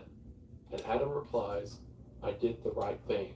I think Adam is vaguely aware that he was kidnapped by these alternates, but he doesn't remember whatever it is they want him to remember. He's not afraid of them. As a matter of fact, it seems he's made an active effort to fight against them. And I assume that's what the line of questioning means when the alternates ask, "What have you done?" And Adam says, "I did the right thing." In other words, turning from whatever they wanted him to do into the exact opposite. However, he doesn't remember the alternate directly. This raises the question, what is it that the alternates wanted with these kids? See, initially an intruder alert, I just assumed it was in order to make the parent distraught and the kids were just kind of the side effect of that. But it seems now they have some greater plan in mind. But whatever plan it was, Adam forgot, and now he won't wake up. Other voices of victims from throughout the series begin to say that nobody is coming to help you, and no one knows where you are. As they say this, Adam begins to try to radio Jonah and ask where he is. We then cut back to the TV as it displays the message, "Do you understand?" I think whenever the alternates began to threaten Adam by saying no one knows where you are and no one's going to help you, that they were actually talking about Jonah. I think that the alternates like had a bigger plans stuffed for Adam, Nugskin. and this would explain why after saying that, Adam immediately begins to think of Jonah. We then cut to Jonah. Good Lord. Well, I think I'm going to cut it here, folks. I am getting tired.